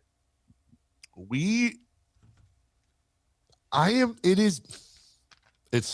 trying to figure out how to say this, Jason, because it's like, are we a part of the problem? I don't want to be media guy that performatively goes off on media, right? But like, it feels like this NBA season has been 80% about the problems in the NBA and then like 20% about the games. Mm-hmm. It really, it's like such a bass-ackwards way to cover the whole thing. Like, oh, well, okay, 65 games.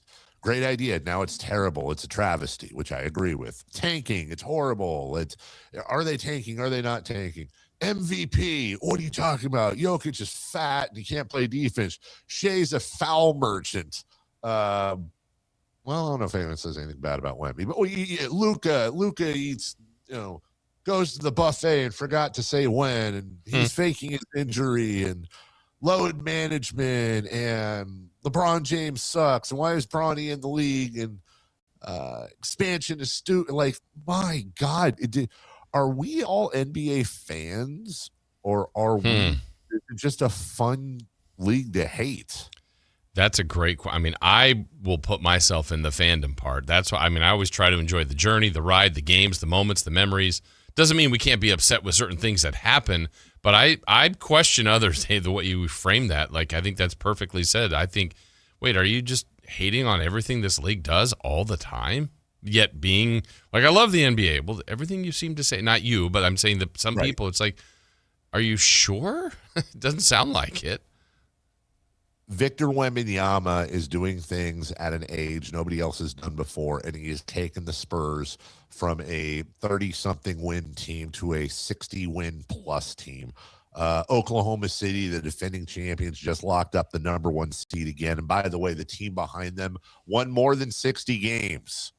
Cade Cunningham has come back, and he had a double-double. And you got the Detroit Pistons, who were absolutely the worst team in the league 2-3 years ago.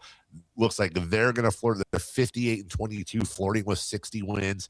Boston lost their superstar in the playoffs last year, and somehow through Jaylen Brown and friends have managed to pull out the 2 seed in the Eastern Conference. Not just that, the 4th best record in the NBA, and now they have Tatum back going into the playoffs, which mirror that with the Indiana Pacers, who lost Tyrese Halliburton and are 18-61. You have Mike Brown at 51-28 with the Knicks. The Atlanta Hawks are 10 games above 500, and since the All-Star break are one of the best teams in the NBA. And even a team like Phoenix has turned it around. They're 44-36. They're going to be a play-in team. And you know who else is going to be a play-in team? The Portland Trailblazers, who are 40-40 right now. They're gonna be in the 9 spot. They're 2.5 ahead of the Golden State Warriors.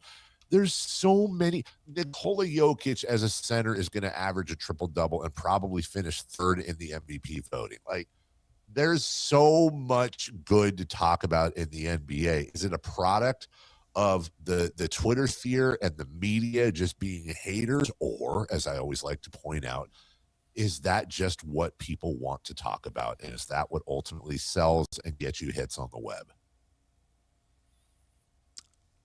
That's it, right? I mean, I think that's the situation that this league is dealing with. We talked about it earlier about the narratives, about the fans, the approach. But see, they're also all encompassing. The league is taking all of that in.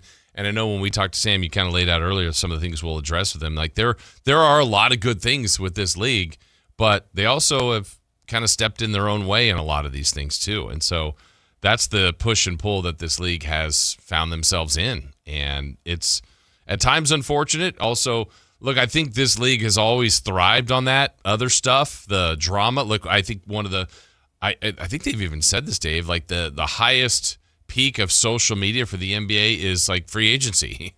It's not even the games. It's not even the finals. It's not even the playoffs we just saw or the draft. It's, oh, this guy's rumored to go here. Oh, that's a terrible signing. Or what a trade. This team will never lose. You know, it's just, we get into the drama of the league quite a bit. We do. And it's by far the most dramatic league of all sports. NBA followed by NFL, followed by baseball and hockey. They just fight. Yeah. Like, literally. You know, it's just so much drama in the NBA. And I don't know. It's just WWDSD. What would David Stern do? What would David Stern do? What would he do? And could he do anything? I feel like David Stern would just be like, all right, if I think you're tanking, I'm fining you $1 billion.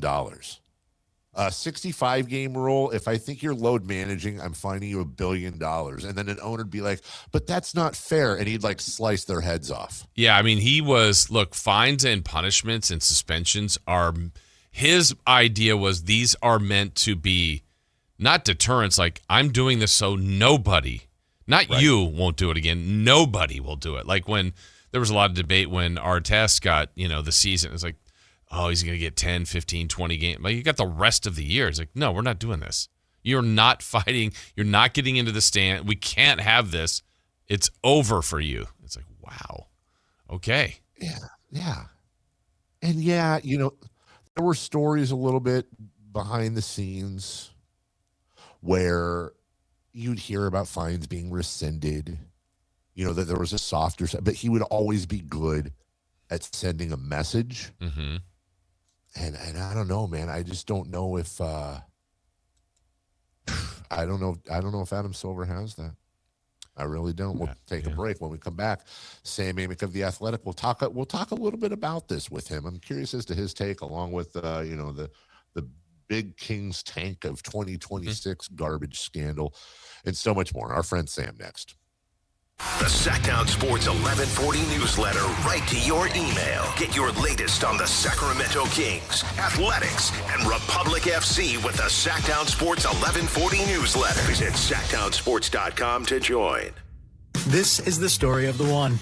As a safety manager at a manufacturing plant, he does everything he can to keep his coworkers safe. From finding ways to reduce risks to keeping safety supplies in stock. And for that, he relies on Grainger. Grainger offers a broad range of quality products and next-day delivery, so he can always play it safe. Call 1-800-GRAINGER, click Grainger.com, or just stop by. Grainger, for the ones who get it done. If you don't care about saving 50% off your wireless bill for the same 5G coverage the big guys are charging a fortune for, maybe you care about keeping jobs in America. Pure Talk does. They've pledged to run their entire operation from this country, including all their customer service. Or maybe you care about our nation's veterans. Pure Talk does. They've donated hundreds of thousands of dollars to America's Warrior Partnership, a fantastic organization working hard to prevent veteran suicide. Or maybe you care about closing America's skills gap. Pure Talk does.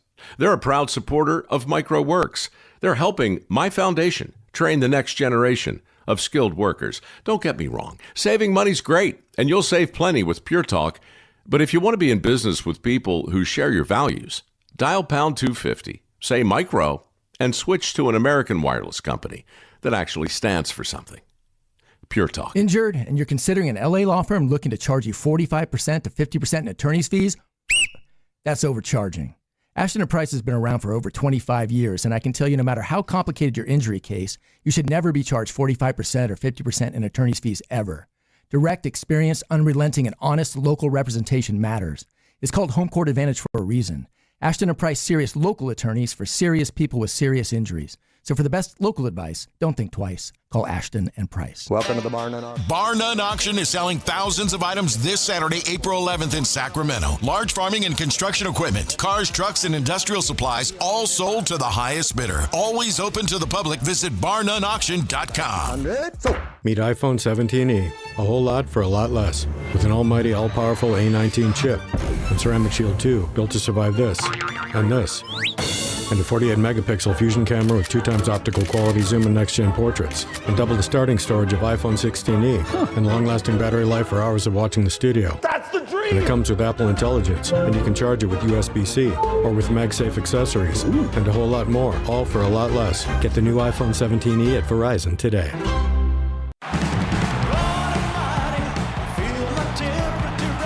For the first time ever, the lost footage of Elvis has been recovered. From director Baz Luhrmann, epic Elvis Presley in Concert is being hailed as one of the most thrilling musical films of this era. Experience the indescribable magic at home. You light my morning sky. Epic Elvis Presley in Concert.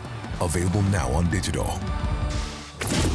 KHTK HD1 Sacramento, KYMX HD3 Sacramento. From the Power Business Technology Toshiba Studios. Sactown Sports 1140. The Carmichael Dave Show. He's on the microphone when he's not on the microphone. He's playing a song, and when he's not playing a song, he's on the microphone, and then boom! With Jason Ross. No, he didn't! Yes, he did! Call or text at 916-339-1140. It's the Carmichael Dave Show with Jason Ross on Sactown Sports.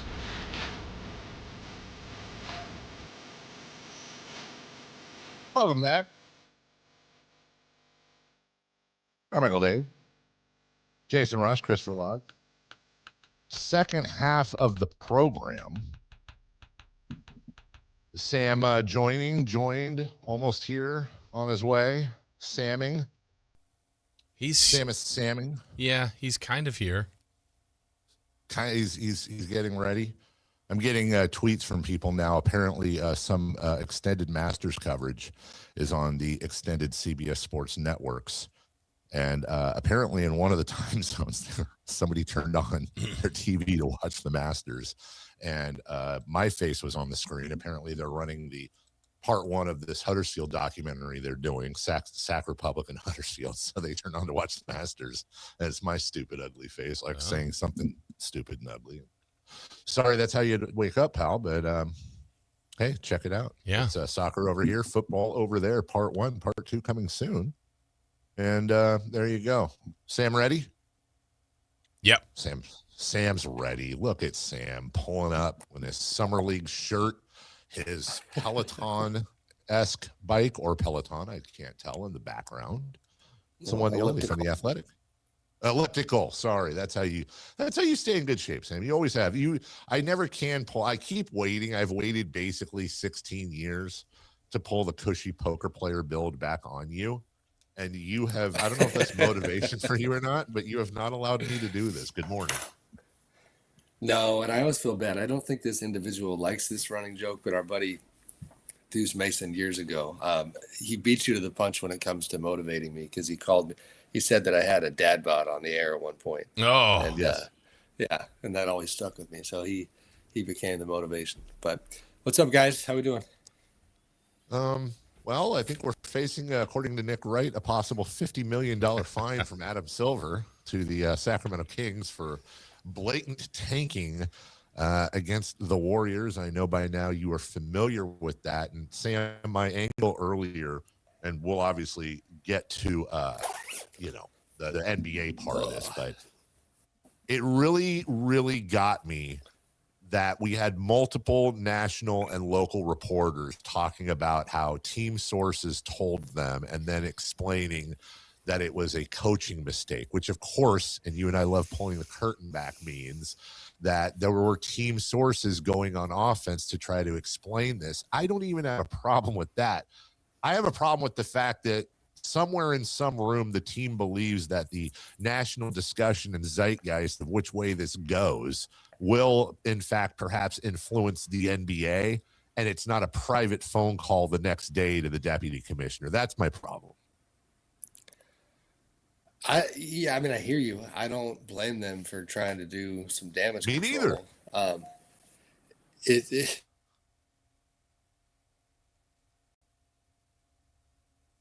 Did we lose everybody? No, I'm here. Oh. Am I here? I'm still here, right? Yeah. Did we lose Sam? We lost Sam. Sam? I think Sam decided he'd had enough of us. Sam's tanking. Sam is openly tanking. Actually, this has never happened with Sam before. Has it? Has he just blacked out like he is right now? He just disappeared. The league was like, we're not going to like this answer. That's a great angle.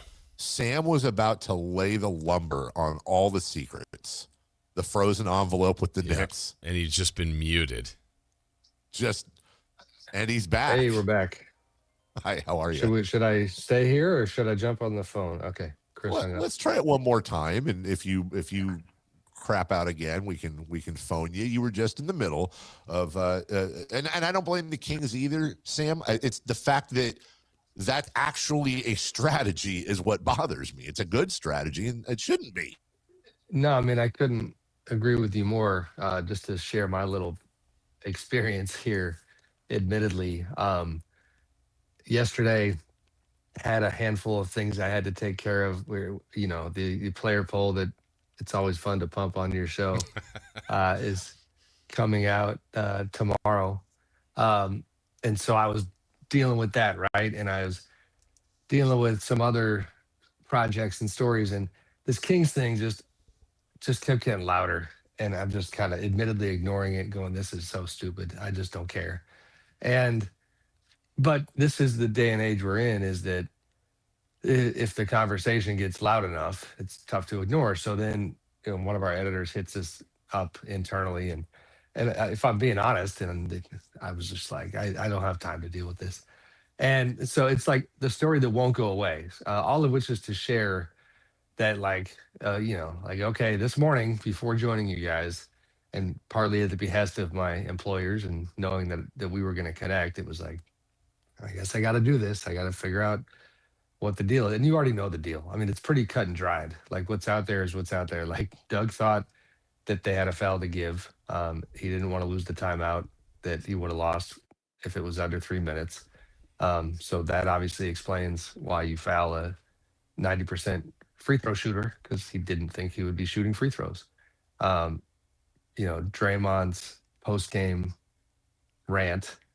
I will say this, bigger than this story, as I try to collect my own thoughts and figure out, like, I will probably be quasi forced to write something later today, which is fine.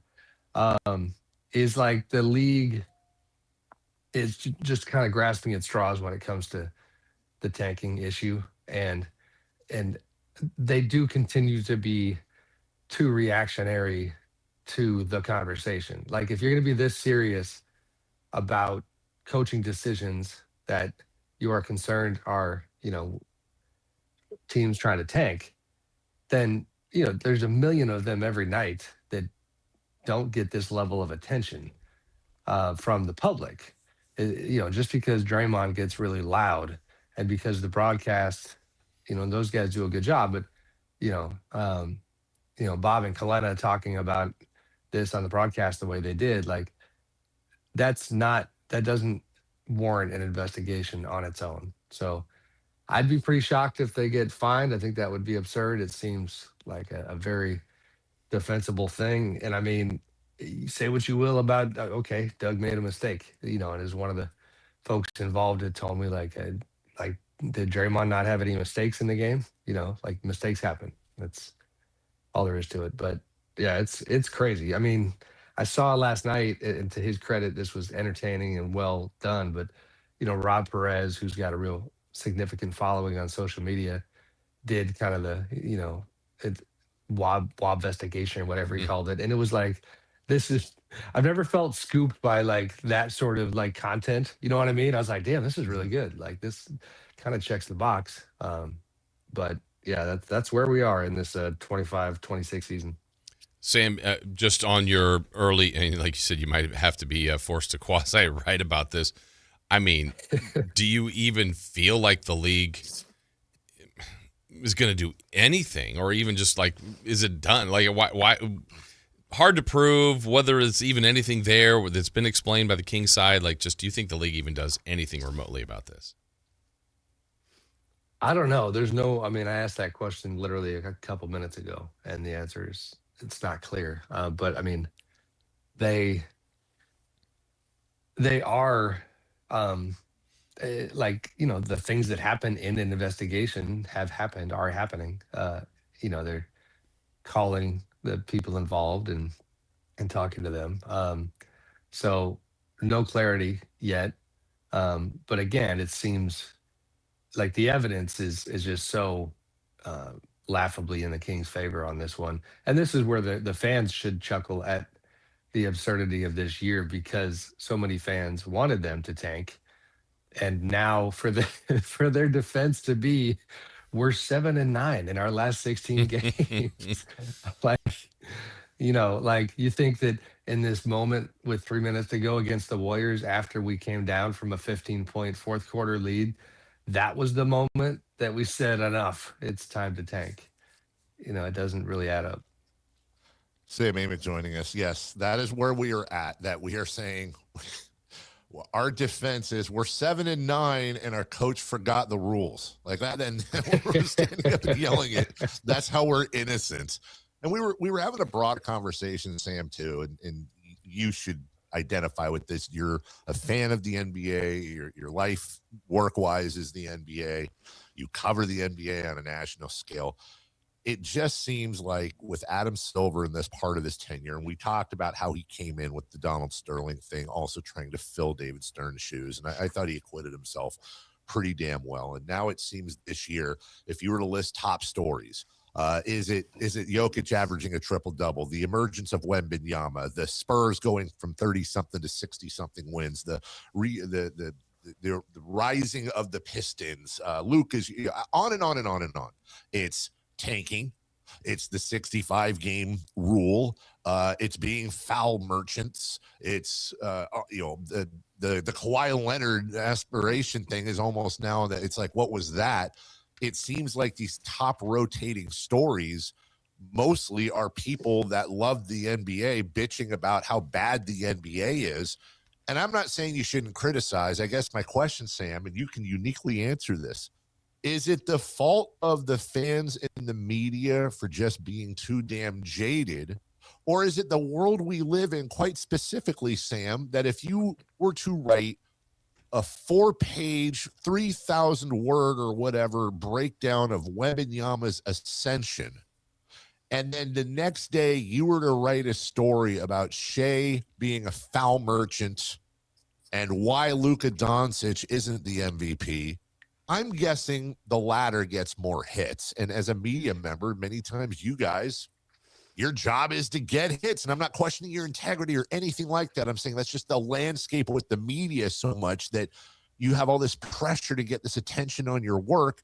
Is it the audience that wants that American Idol reality show crap, or is it a combination as I yammer?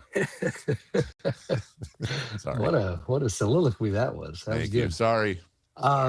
First of all, hits is, I love how you're phrasing it, like paid views or readers or audience hits, It makes me think of Pete Rose and Michael Jackson. Yeah, to your question about a Wemby story, positive, nuanced, detailed Wemby story about his ascension versus, why Luka shouldn't get any MVP votes or why the 65 game rule is dumb. 100% the latter. The audience is going to react to the latter. In this case, I mean, yes, I used that word conversation before. The media in general does have a challenge right now where it's like, it's a chicken or the egg situation. You can blame the media for focusing on some of the silly stuff, but the reality is, like, this King situation is a good example of, if no mainstream media outlets covered it at all, this particular situation was still going to be incredibly loud on social media from non-reporters, from regular people, and even the gray area people who might be a little bit in media, but they're fans who analyze the game type thing. So then there's this tipping point where the media companies, and I don't blame them or us, are like, okay, everybody's talking about this, so what are we going to have on it? But to your philosophical question about what people react to, like, yeah, 100%. It's, and that doesn't, I'm definitely proud of the fact that I don't give into that side in terms of like having that be a motive for why you write certain things. But, when you have genuine opinions that are on that side of the fence that you want to share, and then the audience reacts, like, you do benefit from it. So yeah, it's the bigger, I don't know, you hit on a bunch there, Dave. As far as the league and all the different sagas and controversies, it does feel like a lot more this year. And in fact, the league, it's funny, I had a line in a story a couple weeks back, and actually this is perfect to share. I wrote a glowing puff piece column about Victor Wembanyama and why he has saved this season. And I talked about how he saved the All-Star game. I talked about how he cried a little bit after they came back against the Clippers and all these things. And so I had the audacity to mention the backdrop of, in this otherwise dark NBA season. And I highlighted a bunch of the controversies you're talking about. Well, the phone rings. Somebody from the league is not happy. Oh, you doing okay, Sam? Dark NBA season. And it's like, well, are you trying to pretend it's not? There, two things can be true. There has been absolutely spectacular basketball with all kinds of stuff that has been fun to watch. But it's wild because it has also been, nonstop controversies and the type of stuff that does take away from the game. So with that said, Sam, where does a story like what's going on in Milwaukee with Giannis kind of fall in? Because it's been out there. It's been a while. I think there may be some fatigue on it, but there's a little bit more fire to this right now. Where does that story fall in line? It's gonna sound funny. I mean, all things considered, I'm here for it. I love it. Like, I don't really care. You know what I mean? Like, it's a mega it's star. A good old-fashioned. It's just a good old fashioned, like, I mean, Kareem Abdul-Jabbar didn't want to be a Buck anymore either. You know what I mean? Like, Kobe wanted away from the Lakers, and they found a way to kind of get that train back on the tracks. It's a tale as old as time. That one doesn't, I don't lose any sleep over that one. It's now in the context of, it's weird because this is not a tanking situation. I wrote about Giannis for yesterday, and like, man, the focus on tanking with the Bucks and their decision to not let Giannis play is almost as absurd as the Kings one, because the Bucks have been trying to win even when Giannis didn't play. In that instance, it seems crystal clear that it is more about putting a superstar in bubble wrap, because you will likely trade him, and even if they shocked the world and convinced him to sign an extension, he's 31 years old. He's had a long history of significant injuries. You've probably seen some of the discourse guys online about, like, Bill Simmons had a really good thing where he looked up post 31 big men who averaged 20 and 10. And it was just remarkable how few players were able to do that. So, like, there's this fear of massive drop off from Giannis and also the fear of his health history and his knee situation, when he heard it last month, that is driving their decision to suddenly, I mean, it's wild because they are completely ignoring, like, a lot of energy from their franchise centerpiece, who is pissed. You know what I mean? Like, and so all of a sudden, and even whatever your opinion is of it, it's again, it's pretty transparent to see what's happening here. When it was 2021, was it when they won the championship? I mean, I've talked to Giannis myself about, like, my, in the West Finals, I hyperextend my knee. I come back in the finals. I'm one step away from, like, if it would have happened again, I would have been done. Like, they had no problem letting him go out there on one leg when a championship was on the line. But right now, the landscape is obviously a whole lot different, and so they are squabbling about it. Sam Amick joining us. There's another part to that too, which is that it seems like the worst kept secret in the NBA is Doc Rivers is done in Milwaukee. His comments the other day, he all but said, I'm going to go spend time with my grandkids. And I've never been a fan of Doc Rivers, but that couldn't be less important. I know you love me throwing you random curveballs that you have no business knowing off the top of your head, but I'll try it anyways. What fascinates me is that Doc Rivers, in his first season with the Bucks, was the Eastern Conference head coach at the All-Star game, the team that gets the best record, or if it's not 2 years in a row and they take the place of another team, the team that has the best record coaches the Eastern Conference or Western Conference All-Stars. But the problem is Doc Rivers took over for Adrian Griffin, who went 30-13. And then Doc Rivers goes 5-9, and he's coaching the All-Stars. And it hasn't exactly been hearts and flowers since. My question is, why is Adrian Griffin not coached since going 30-13 in his one and only stint in the National Basketball Association, especially considering how it's gone since he left? Like, that's like a Twilight Zone thing to me that tells me, without disparaging the man, there's got to be something else going on with that story. I love how you have these, like, super random NBA things that just keep you up at night. Yeah. It does. He went 30-13. How has he not coached since? He was what did not, he do? I hear you, but you alluded to it, and you are spot on. Again, not trying to disparage anybody in terms of how he carried himself, how he communicated with the players, the impression that he left. It was not an impressive 43-game stretch. Do the results, indicate that he deserved more credit than he got? Sure, 100%.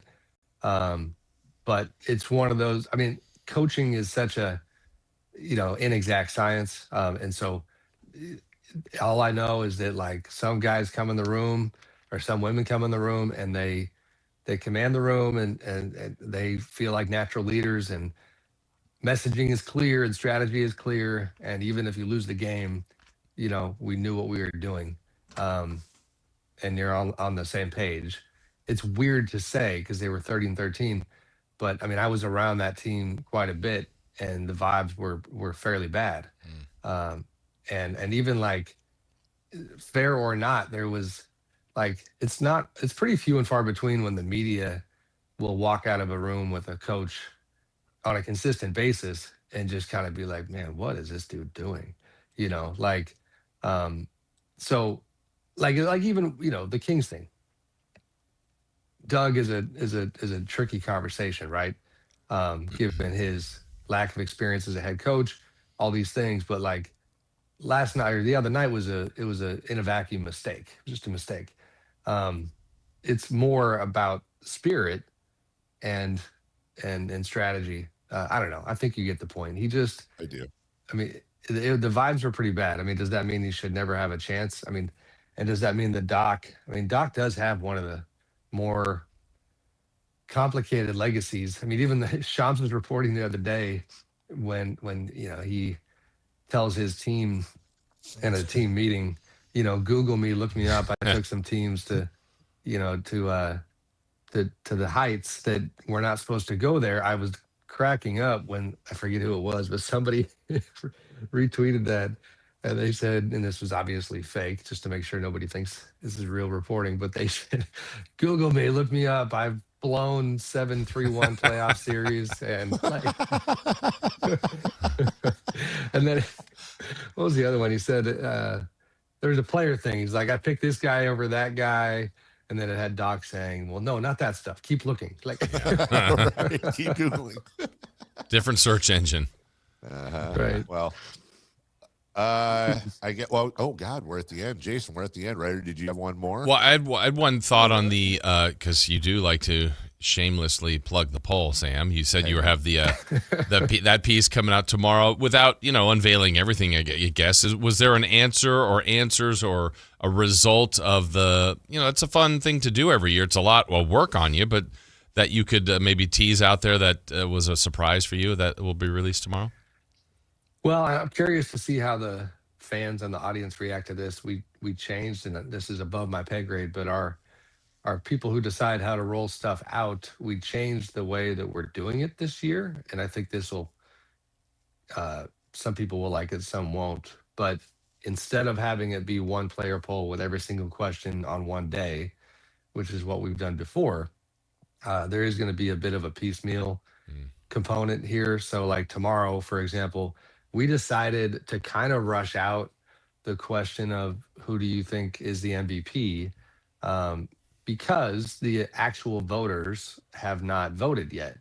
And so that seemed like a good idea to you know, even have a little bit of an influence there where voters can, if they care, they can see what players think of who the MVP is. So tomorrow is only going to be a story on MVP.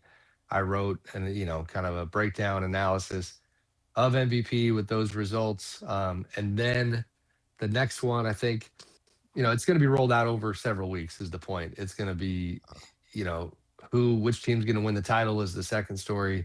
The third one, and this is a preview that, you know, it'll probably split the room as I share it, non-basketball stuff, is if your team won the championship, would you go to the White House? So, and then, you know, we're off to the races from there. I think it was 16 questions total. I believe the fourth story, and hopefully I'm not messing this up, it'll be like the rest. But this, you know, there will be ample player poll material, like, you know, throughout the early playoffs, I think. Well, I predict everybody's going to like the fact that it's being rolled out over weeks. That'll be I think that will be unanimous. They're gonna all be for that, and I'm sure the White House conversation. Is that sarcastic? I'm serious. Are you being sarcastic or no? You know, everyone's going to want it all at once. I don't think it's necessarily right. It's funny because I thought that. Yeah. And then I ran it by somebody, and they're like, "No, I like that. That's good." You know. So I don't know. Okay. All right. Well, what the hell do I know? How about this? But it might be. I think it'll be unfulfilling. Like, Like, Yes. it's just one question today. Yeah. Right. Oh, keep them wanting more, Sam. Also, I love the fact that you're very well thought out and reasoned, and I'm not being sarcastic here, answer on Adrian Griffin, which makes total sense. When you're talking about, I was looking up while you were talking, the fact that he was succeeded by Doc Rivers, yet Doc is short for Glenn, and Adrian Griffin is literally a doctor. His doctoral dissertation was titled How Active NBA Assistant Coaches Experience Stress, Stressors, Coping Strategies, and Interventions in a Competitive Sports Environment. What did he get his doctorate in? He got his PhD in Organizational Leadership. So I'll just leave that right there, pal, for you to run a poll on. Sam Amick, Athletic. I don't have much. I also, I got to get this out of my head, Dave. When you said that what Doc said about his grandkids, and I heard you wrong, and you said it didn't matter. I was like, damn, why are you going at the grandkids? They matter. That's Sam Amick of The Athletic. Make sure you check out his very controversial pumping of the poll with the Athletic stuff coming. Why do you want from me? Uncomfortable now. Get The Athletic for less than the price of a churro at many roadside stands, as a matter of fact. Fantastic journalism and mostly fantastic people. Sam, appreciate you. We'll talk to you soon. Thanks, guys. Be good. All right. See you. We're way late for a break, as always, with Sam, because it's such good conversation. If you missed some or all of that, you just joined us now, and you're like, oh, man, I missed Sam Amick. You can check it all out on YouTube or on the Sactown Sports app. We will take a break. When we come back, Jason takes us around the diamond. Break up the Giants. Max Muncy. The Yankees. Oh, Max. Oh, excuse me. That's right. Forgive me. Max. But hey, what better way to go around the diamond than with somebody that's literally going to be going around the diamond in New York? A bunch of times.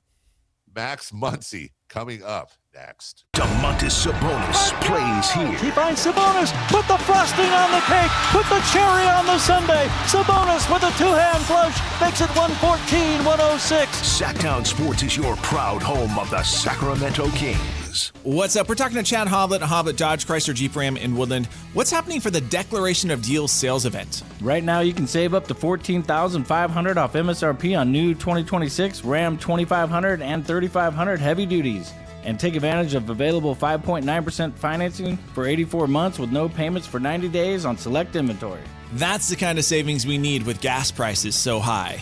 It's true. Plus, Ram has some of the best fuel EPA ratings in the segment. And with over 500 new Rams available, your new hard-to-find heavy-duty Ram is at Hoblet. Don't miss your chance to save with Hoblet Dodge in Woodland. Search, select, and save through our whole inventory at HobletDodge.com.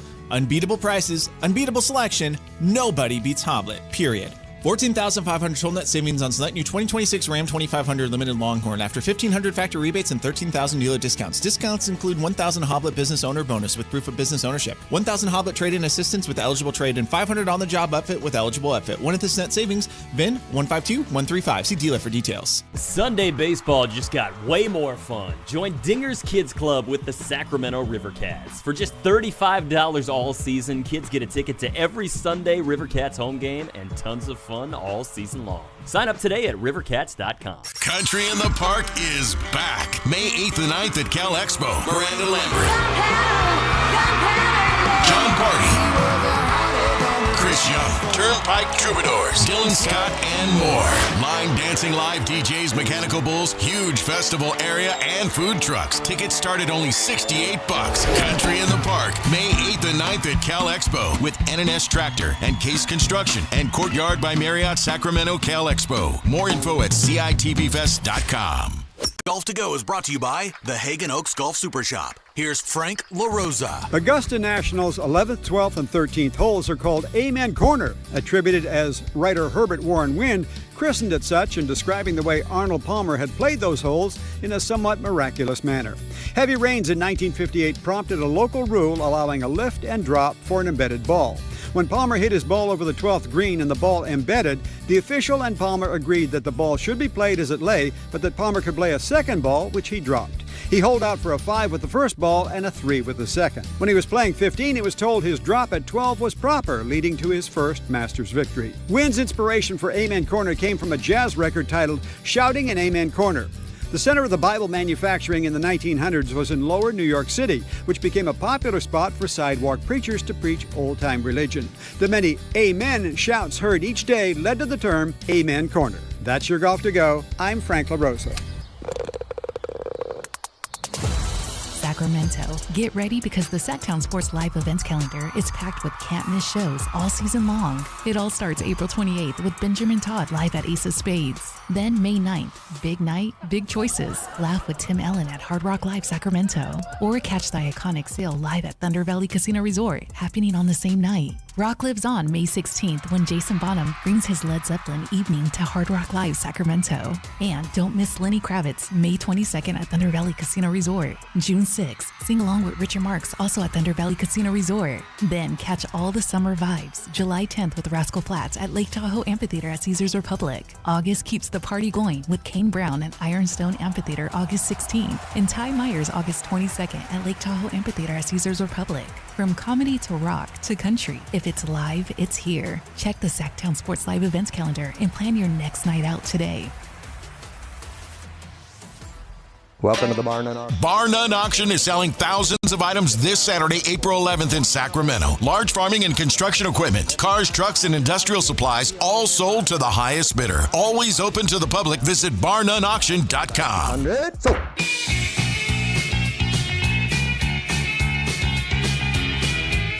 The Carmichael Dave Show with Jason Ross. Call or text at 916-339-1140. On Sactown Sports.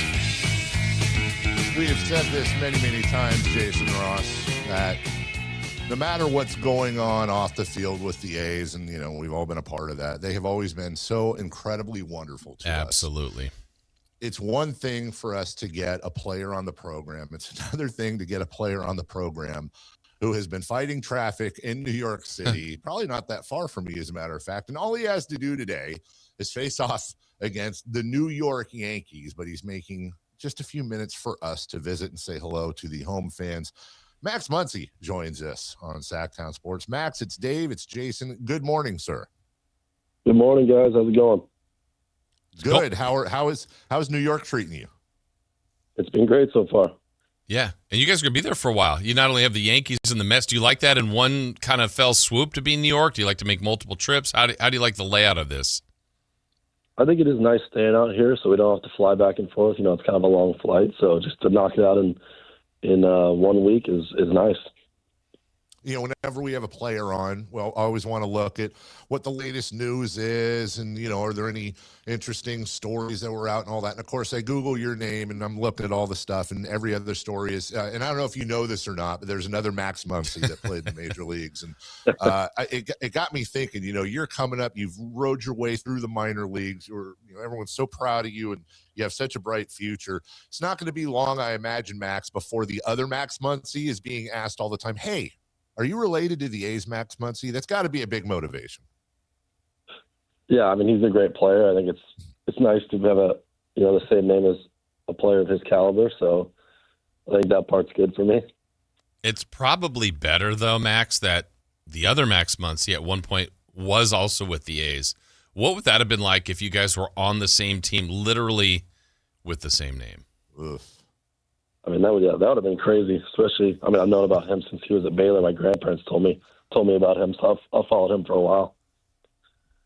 Now, you have not spent, I imagine, a whole ton of time in Sacramento. And look, we're both Sacramentans. We're obviously proud of Sacramento, but we also understand that, you know, well, let's put it this way. It's not New York City, and there's a few less things to do in Sacramento than New York. Have you had a chance at all to really venture out of whatever part of town you're staying in, or has it pretty much been home to work and back home? Yeah, I don't venture out too much, especially during the year, but I'm pretty familiar with Sacramento. I mean, I spent my first year in Stockton, and on the off days we go up to Sacramento to eat at some places up there, and we even got some guys on the team that are from the area that I've visited throughout, you know, the off seasons. You know, Max, we talked to your teammates throughout the year as well. Are you amongst the group that likes to play golf with some of the other guys on the team? Are you a golfer? I golf a little bit, but never during the year. Maybe in the off season, have some free time with the friends or some teammates. But yeah, during the year, I'm not in that golf group. Yeah, would it screw up your? I mean, honestly, because some people like you'll hear like guys that go through the home run derby and they're like, yeah, I kind of goofed with my swing a little bit. Does golf swing goof with your baseball swing at all? I think for some guys it doesn't. I think for me it does. Because when I go out there, I'm playing longest drive. Really, I'm not playing golf. So obviously, it kind of gets you in that mindset of hit it as far as you can, and that's not what you want to do in the box. Yeah, and Jason knows where I'm going here because he's thinking the same thing. And this is a regular question we ask of our A's friends that do come on, and inevitably it makes us very angry, but that's fine. What generally are you topping out at when you're hitting your driver? Yeah, what speed? Yeah, no, I'm sorry. What yardage? Oh, I mean, I'll clear 300. Oh, of course he will. Pretty easily. Of course he will. Pretty easily. The problem is, it's one out of 5 is going straight, but that one, gets a good gas from the guys watching. But I'm marching down with it. I'm left right. Jason, have we had one player yet that didn't say they can hit 300? No, I mean, where's the guy on the team, Max, that's like, yeah, I hit it straight, but it's like 180. There's nobody on the team that does that. No one's hitting at 180. I think our lower guys are probably at 270. Oh God. All right. By the way, I was going to save this to the end, but since you and I are so depressed, Jason, let me just bring this up real quick. Yeah. I might as well just. So, hey, remember when Robert Horry hit that shot against the Sacramento Kings, and then they lost Game 7? Sure. Remember that? Remember when that happened? You remember where you were? Yes. Yeah. 2 months later, Max Muncy was born. Oh, wow. Yeah. All right. Thanks, Dave. I'm fully depressed now. Yeah. Max, so keeping on that, we'll get to the game here in a second, but so we mentioned golf. Everybody has, I won't call it a vice, but look, you're playing, you're traveling, you're spending time, and you just said you don't venture out a lot during this season. So what is the outlet? Are you a video game guy? Like, what are you doing to pass the time when you're not baseballing? Yeah, I play a little bit of video games. I think a lot of the guys on this team hang out. So I spend a lot of time with the guys in the room. We've been doing more dinners lately when we can. So if we have a free night or an off day, Rooker's kind of the orchestrator of, sending in the chat. He's kind of the foodie, so he knows the spots. So he'll say, hey, I got, 5 spots at this place if anyone wants to go. And then that's kind of been how we get to be together off the field. So, yeah, more of that. I'll play some video games with the friends from home, make a couple of calls, but that's about it. Speaking of Rooker, he had the game winner the other day. Really cool moment. The game that was a wild game that was getting away from you guys. Looked like you had it. Then it was getting away. Then Rooker hits the walk-off. But that was a veteran move. He crossed his home plate. You guys were all ready to celebrate. I forget who was ready to douse him with the water or the Gatorade, whatever it was, but he dodged that completely. Where were you in the kind of the mayhem of the celebration? We had a walk-off last year that Kurtz hit against Houston, and I ended up getting kind of thrown in and got too close and ended up, putting my head right in his nose. So after that, you kind of find me in the back. Yeah, you learned from that one. Yeah, especially Rooker. I mean, nobody wants to see that guy go down. We don't want any problems at home plate. So you can kind of see us wait for him to kind of get on home before we jumped on him. I know it's early in the season, and you're also relatively early in your career. You've had 2 games in New York, and this year, split them both. Going to get them today, and I just wonder, like, when you walk out of that clubhouse, and I understand that this is still kind of the new Yankee Stadium, but it's Yankee Stadium. Like, I'm not going to ask, are you used to it, but do you still kind of get those butterflies, or have you gotten to the point where you're like, all right, let's just play ball? No, I think I still get butterflies no matter where we play. I think it's just being able to play the game with these guys every day. It's a blessing, and I know that. So obviously there's nerves no matter where you are. I would say I was definitely more nervous last year to play here, just because there is that mystery of like the new new stadium. I never played there. I grew up watching Jeter. And this year there's still those nerves. Obviously you see on the schedule and you know how you're going to feel when it happens, but they definitely calm down a little bit. Max, what's your walk-up song right now when you come up to the plate at home? I got 4 right now. Okay, what are you working with? So I got No One Like You is my first one. And then the second one is Black Smoke Rising. Mm-hmm. The third one is Song 2, which is my third walk-up, but, makes sense. And then my last one is Machine Head by Bush. Okay, I remember. I definitely heard that the other game. I was at the game Saturday. Do you rotate them? If you got a hit, do you leave it up? Is it, hey, every appearance I get? How do you adjust that? I just do it. I just tell them, like, this is what I want my first at bat, this is what I want my second at bat, okay. and I just leave them. So, yeah, the order I set them is the order, like, you get him in the at-bats. And, yeah, I mean, I don't try to think too much about it. If I'm not hitting in my second at-bat, I don't really think too much about that. But I kind of like to keep them all in the same vibe, same genre. Yeah. So if you're telling me, like, let's say 50 games from now, one of the nerds in analytics comes up and is like, yo, Max, you're hitting 538 for Song 2, but you're hitting 184 for Machine Head. You're like, that's just rolling off you. You're not making adjustments. I mean, if they're telling me the numbers, it might be like, all right, Machine Head might, I'll make an adjustment. But, if the next game I don't get a hit in the 4 slot, it's coming back. Machine Head might be out anyways. I liked it last year, and it might get changed when we come back to Sac.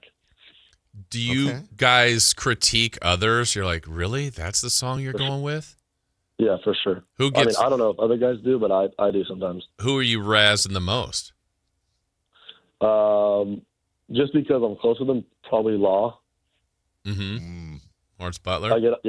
Yeah. I mean, he likes him, so he doesn't care, so you can get on him. Some guys will kind of, you don't want to mess with them. Yeah. You say something about their walk-in song, they might get internal about it. But, yeah, Lawrence, you can kind of mess with him about his. I messed with Kurt's a little bit last year. His was kind of funny. Now, there's no way, and I know you got to go here, but since you mentioned it, I've been thinking about it since. So other than sports games and other than first-person shooters, because you mentioned you play with your friends, I'm always curious. Like 98% of every athlete I ask about video games, nothing wrong with it. It's a sports game or it's an FPS. But are there any other video games that maybe we wouldn't normally guess that you've gotten into over the last couple years or all time? Yeah, I'm a huge video game guy, but the only 2 other ones that aren't, baseball or sports related or shooting, was I played the Harry Potter one a little bit. Oh. Hogwarts Legacy? Hogwarts Legacy, yeah. I don't know if I was fully smart enough for that one. So I had a little trouble with that one. And the other one I did was I was trying to learn about cars. So when I went to see Colby Thomas in the offseason, I could work at his shop a little bit. So there's this game called Car Mechanic where literally you just work on cars. So that was the only other one. I was trying to play video games while also, advancing the mind. I will give you I'll give you a recommendation. You probably won't take me up on it, but since you're on a plane a lot, I take this on the plane with me a lot. There's a game, I have a Steam Deck I play, and there's a game on there. You can get it for whatever console you have. It's called Dave the Diver, and it's this little indie game where basically you spend half of it diving and getting like fish and stuff with a harpoon or a gun, and then the other half, it's are you familiar with the game? I'm telling you, it's incredibly relaxing. I honestly think I've seen like a video or 2 about it, but I've never seen anyone play it. It's like $10 in the store. Why am I telling you it's cheap? You're in Major League Baseball, but it's very cheap. It's independent. It'll pass the time, much like we will pass the time later today, watching you take on the New York Yankees and hopefully bringing home a win. We appreciate you coming on, especially on a game day. We're always rooting for you, and we hope to talk to you again soon. Awesome, guys. Thanks for having me on. Thank you. All right. Take care. That's Max Muncy. Yeah, they're like, and by the way, an hour and 40 from the first pitch. I know. I looked at the clock and I was like, oh, God, stop talking Dave the Diver. By the way, Jason, on a scale of 0 to 100%, in the next 12 months, what percentage chance will there be that Max Muncy actually checks out Dave the Diver? I actually think he will. I'm going to go. Really? Well, he had heard of it, or he said he had seen videos of it. Yes. It doesn't sound like he's a super gamer, but I'm going to say 60%. Okay. Wow. Yeah. Maybe when we get him on later in the year, we'll do We'll a ask. follow-up. Yeah. We'll take a break when we come back. We still got an hour 15 to go. That was It turned out that Sam Amick was the meat in the sandwich. We'll come back and we'll go what's hot and what's not right after this. The San Francisco 49ers play on Sactown Sports 1140. Touchdown 49ers! Every game on your #1 sports station. Don't miss the action on your local sports leader. Sactown Sports 1140. Gold demand is skyrocketing to record highs. As more Americans rush to preserve their savings, will there be enough gold? I'm Dr. Ron Paul, and I believe physical gold is the only way to truly protect your 401k or IRA savings. Gold offers tangible security that can't be tracked, stolen, or inflated. That's why I strongly advocate for gold IRAs. To learn more, text the word SECURE to 989898 now. Birch Gold Group will send you a free info kit on gold IRAs. Birch Gold is the only gold company I trust, and their thousands of great reviews prove I'm not alone. So don't wait another second. Protect your retirement savings today and see how easy it is to move your IRA or 401k into physical precious metals. Text SECURE to the number 989898 for your free gold IRA info kit. Again, SECURE to 989898. Message and data rates may apply. Pump up the volume. Business moves fast. Orders roll in, deadlines close in. When you ship with USPS Ground Advantage, you can keep up with confidence. Every package stays in our secure network from dock to door. And with nationwide reach, dependable tracking, and upfront affordable pricing, you get built-in peace of mind. You run the business. We run the routes. Visit USPS.com/Ground Advantage to learn more. When your check engine light comes on, do you see a repair bill or do you see peace of mind? For 20 years, CarShield's been the name America trusts to help keep you on the road. While other companies stop covering you when your car gets older, CarShield offers protection plans up to 200,000 miles. With over $1 billion in claims paid, we don't just promise protection, we deliver it. Don't let a breakdown break your budget. Get the flexible month-to-month coverage you deserve. Go to carshield.com. That's carshield.com today. When you take the time to shop at Folsom Lake Honda, there's one thing you'll always find. Happy people ready to serve you. As a family-owned and operated dealership since 2009, customer service is our #1 priority. Our customers love doing business with us, and you will too. Looking to own or lease? During the spring sales event, drive a brand new Accord or Civic. Visit us today at FolsomLakeHonda.com, your one-stop Honda shop. Folsom Lake Honda. When life calls for a little extra, a kitchen upgrade, paying off debt, or that dream vacation, Valley Strong Credit Union is here to help. With a Valley Strong home equity loan, you can tap into your home's value with competitive rates, flexible terms, and local guidance you can trust. Get approved in as little as 5 minutes, with funding in as few as 5 days. Your goals are within reach. Visit valleystrong.com to get your offer today. Valley Strong Credit Union. Grow your possibilities. Equal housing lender, NMLS number 456506. Hey everyone, Johnny Mosley here, kicking off your Thursday with the Toyota Tahoe Report. The Toyota's warmed up and pointed toward the mountains. So let's take a look at how conditions are shaping up today. Thanks, Johnny. Palisades brings mostly cloudy skies over the Sierra with temperatures reaching the mid-50s and light winds. Spring skiing is in full swing with soft corn snow conditions. Enjoy these groomed runs. This report is brought to you by your local Toyota dealers. Toyota, let's go places. What's hot? Yeah, hot. Real hot. And what's not? It's not good. Brought to you by American Energy Heating and Air, Sacramento's complete heating and cooling company, and second opinion partner.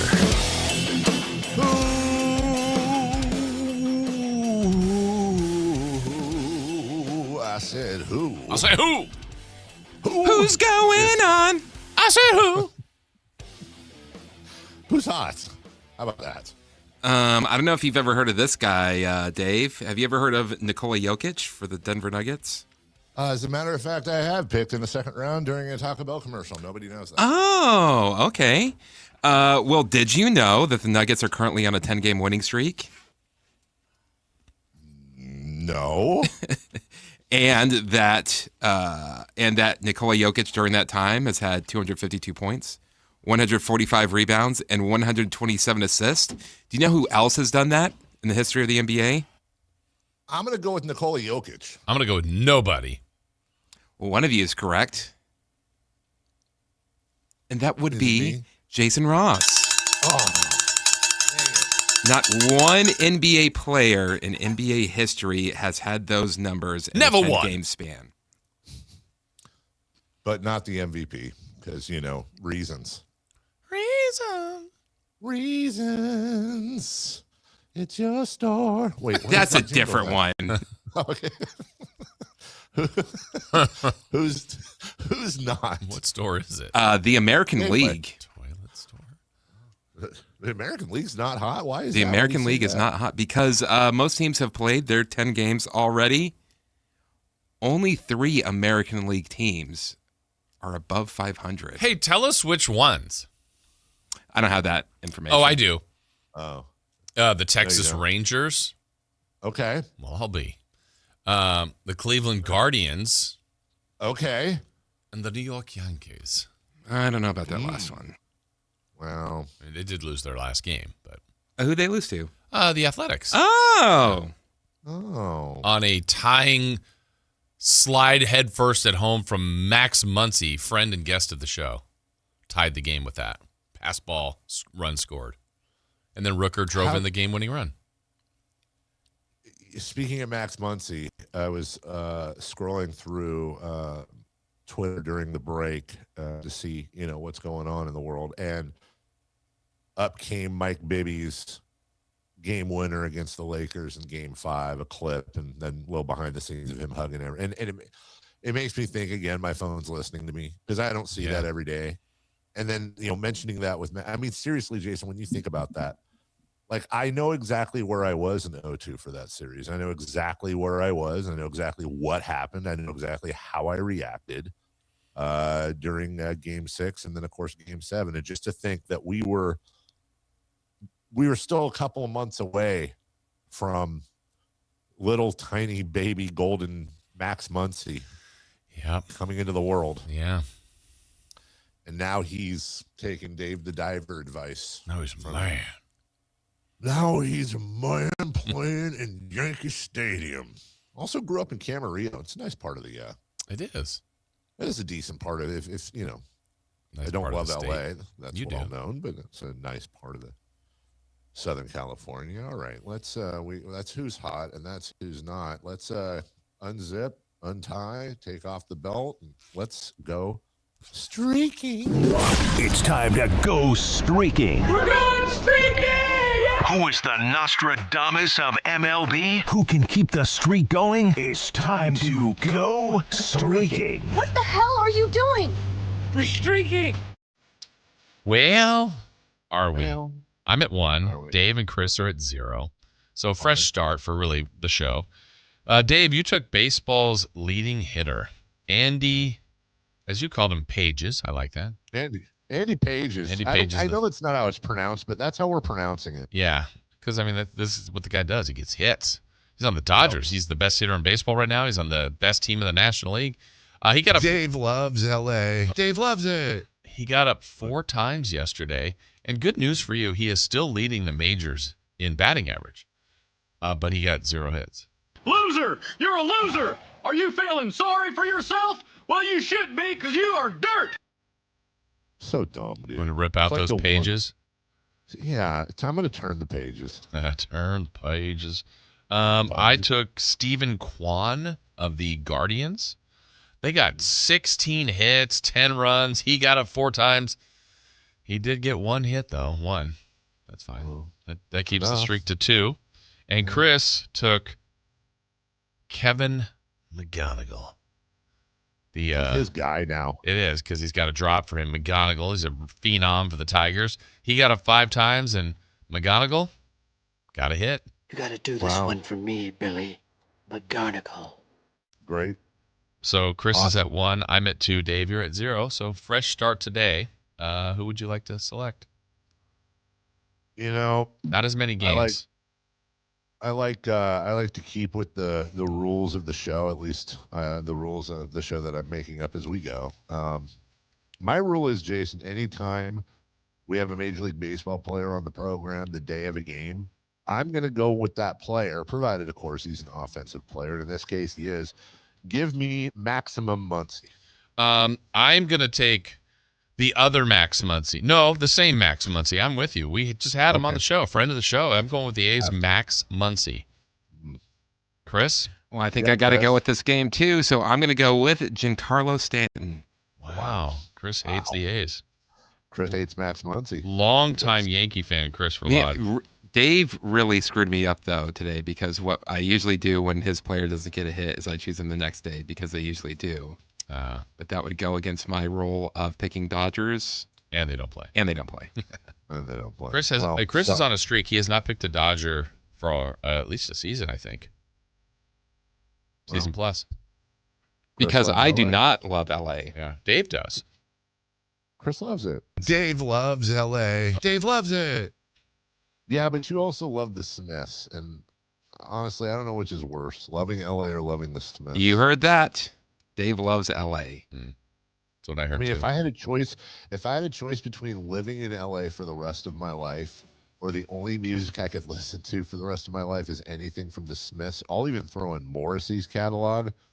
I'm saying without any humor or any sarcasm, it took me less than 0.1 seconds to pick L.A. I would. If I had to decide between living in Sacramento or L.A., being deaf in Sacramento or being whatever I could do in L.A., I'd pick Sacramento. That's how much I love Sacramento. All right, Chris. I love Sacramento. I just don't want to listen to do you? Chris, your options are to live in L.A. or Seattle. Seattle. Wow. L.A. Is that your final answer? No. So he's given both answers. I would have to say L.A. because they have better Mexican food. Your choices are to live in L.A. or live in Seattle or live in Sacramento, but you have to work 20 years as a heartless corporate executive. Yeah, well, I'd do that because then, like, how would that work? I would use that to help people. No, you can't. No, I can't help people. Heartless. No, dude, you're heartless. But how can you force that? It's the game. You're being well paid. You get bonuses, and you have no control over what the people beneath you make. And let's just say it's nowhere near enough. Man, my boss is heartless. Yeah, because you need your bonuses. Well, there's no one like that in Sacramento, so I don't think that exists. No, not at all. We'll take a break.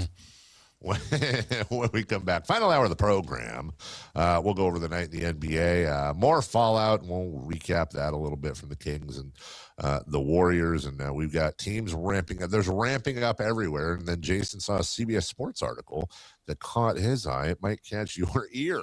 We'll do all that on the #1 Nielsen-rated sports show in any time slot, anywhere in the city on Sactown Sports. Stay up to date on Sacramento sports. Join the Sactown Sports 1140 newsletter. Visit SactownSports.com.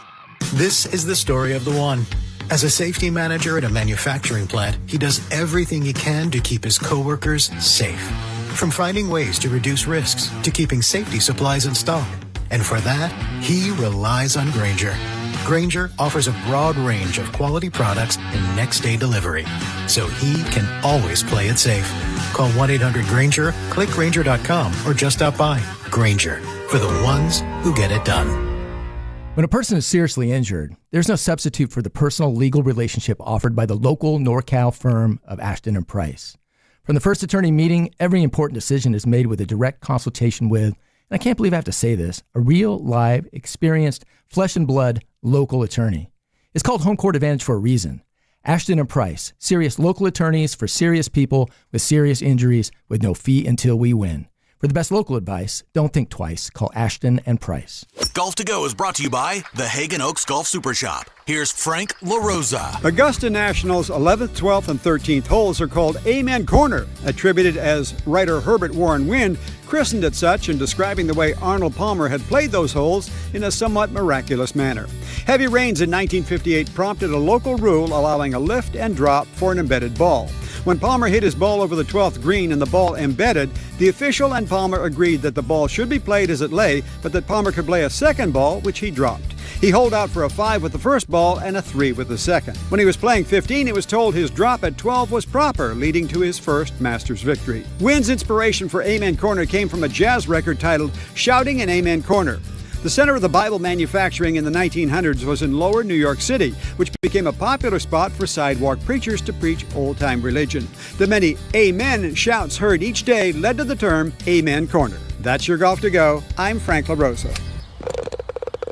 Welcome to the Bar None Auction. Bar None Auction is selling thousands of items this Saturday, April 11th in Sacramento. Large farming and construction equipment, cars, trucks, and industrial supplies, all sold to the highest bidder. Always open to the public. Visit barnoneauction.com. KHD1 Sacramento, KYMX HD3 Sacramento. From the Power Business Technology Toshiba Studios. Sactown Sports 1140. The Carmichael Dave Show. He's on the microphone when he's not on the microphone. He's playing a song, and when he's not playing a song, he's on the microphone, and then boom! With Jason Ross. No, he didn't. Yes, he did. Call or text at 916-339-1140. It's the Carmichael Dave Show with Jason Ross on Sactown Sports.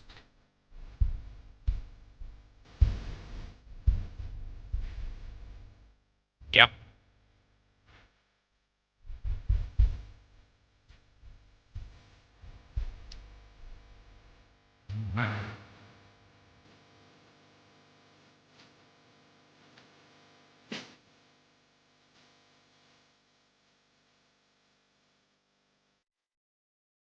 What to say?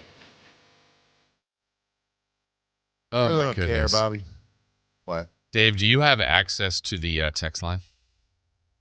I do. You see the last text we just got, and I would like you to read. It's clean. It's good. It'll back up your point. We went to a bar in Sacramento here that had the Smiths on the jukebox. My friend who likes them put them on a lot, and the bouncer came over and was like, "No more Smiths, otherwise you're out." He put one more on anyways and got thrown out of the bar for playing the Smiths. They let me stay. You know what? Honestly, honest to God, that is such a great text for a number of reasons. Number one, it's a great story. Number two, that absolutely tracks for your typical fan of the Smiths. Good bouncer, too. Smiths, well, yeah. Because Smiths fans are a little bit like vegans, in the sense that it's one thing if they like them and do but they need you to know about it. And then they want to be obnoxious about it. And then they want to explain to you what you're missing with the Smiths. What about the Smiths you don't get? What you need to understand about the Smiths and why they're so fantastic. And I'm just sitting there because my best friend loves the Smiths. And I just, my response is always the same. He goes through this soliloquy, this doctoral thesis on the Smiths. And I go, yeah, dude, they have one good song. It's the one that goes, meow. And he just gets super mad. It goes meow. It's a I'm not a cat. Not a cat. That's it. So shut your mouth and something like that's why if all their songs could be like that, maybe I'd be a Smiths guy. Do you think the friend that was getting kicked out said, huh, my big mouth strikes again? I think the friend who got kicked out was probably already hammered anyways. And I think he got kicked out and he was just like, well, showed them. They just don't get it. Never go back there. And then he probably went, and then honestly, he probably went on Yelp and gave him a really crap review about how rude they were to him. Rude. Leaving out all the context. Smiths. You're related to them, right? Huh. The Smiths? My wife is. That's screwed. Through marriage. I told you there's talk about the name's no longer going to be trademarked, so that could be the new name of the show. What, the Smiths? Yeah. This guy's responding now to that text. Well, this guy the guy saying he played the Smith song, says, "When are you going to throw me out?" And then the bouncer came over and said, "How soon is now?" Okay, nice. Chris, that's a funny Smiths joke. From the 916. Oh, come on, man. My girlfriend's in a coma. I'm assuming that's a Smith song. Of course it's a Smith song. It's a Is that banger. legitimately? Hold on a second. The Smiths have a song called "My Girlfriend's in a Coma." Mm-hmm.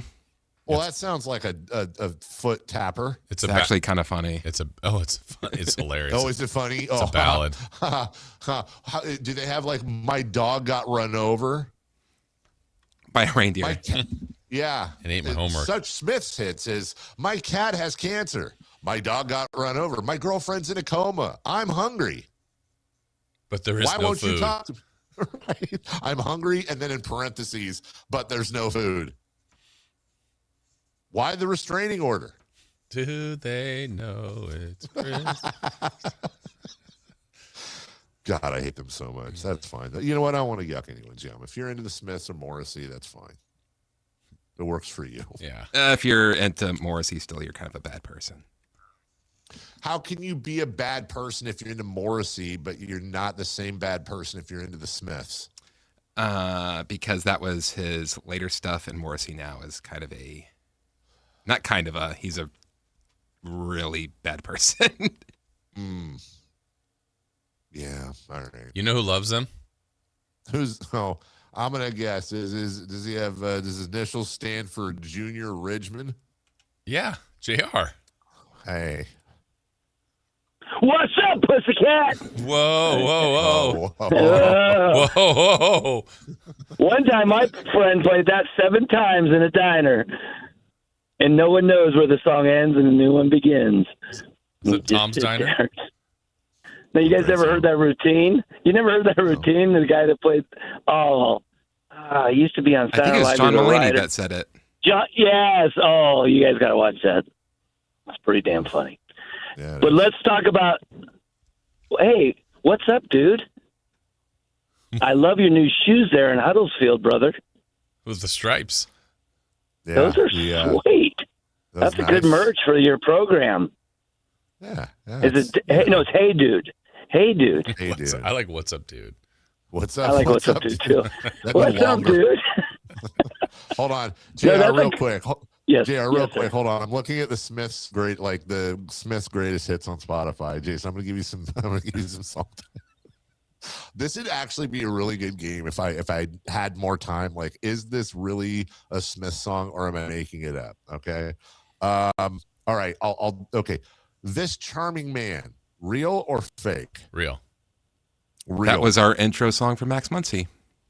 Okay. I don't owe you anything. Real or fake? Real. Black is the night. Real or fake? Fake. Damn it. Yeah, you're right. Pretty girls make graves. Oh, that's real. That is real. Cemetery gates. Fake. Real. Chris knew it was real. I want the one I can't have. Fake. Real. Some girls are bigger than others. It's JR. That one's funny. It's real, Real though. or fake? Real. Huh? Real. That is 100% real. And then finally, that joke isn't funny anymore. That's fake. That's real. Oh. Back to you, JR. Do you want to dance? No, I said you look fat in those pants. Yeah.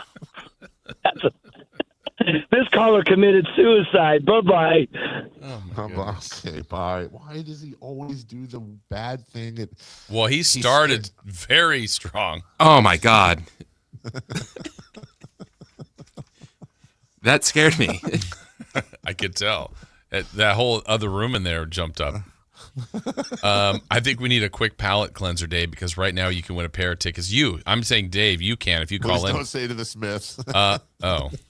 Well, you know them for such songs as they're not getting back together anytime soon. You can win a pair of tickets to see Russell Peters at the venue. That's at Thunder Valley on Saturday, April 18th. Tickets are now on sale. ThunderValleyResort.com. Again, Russell Peters, Saturday, April 18th at the venue.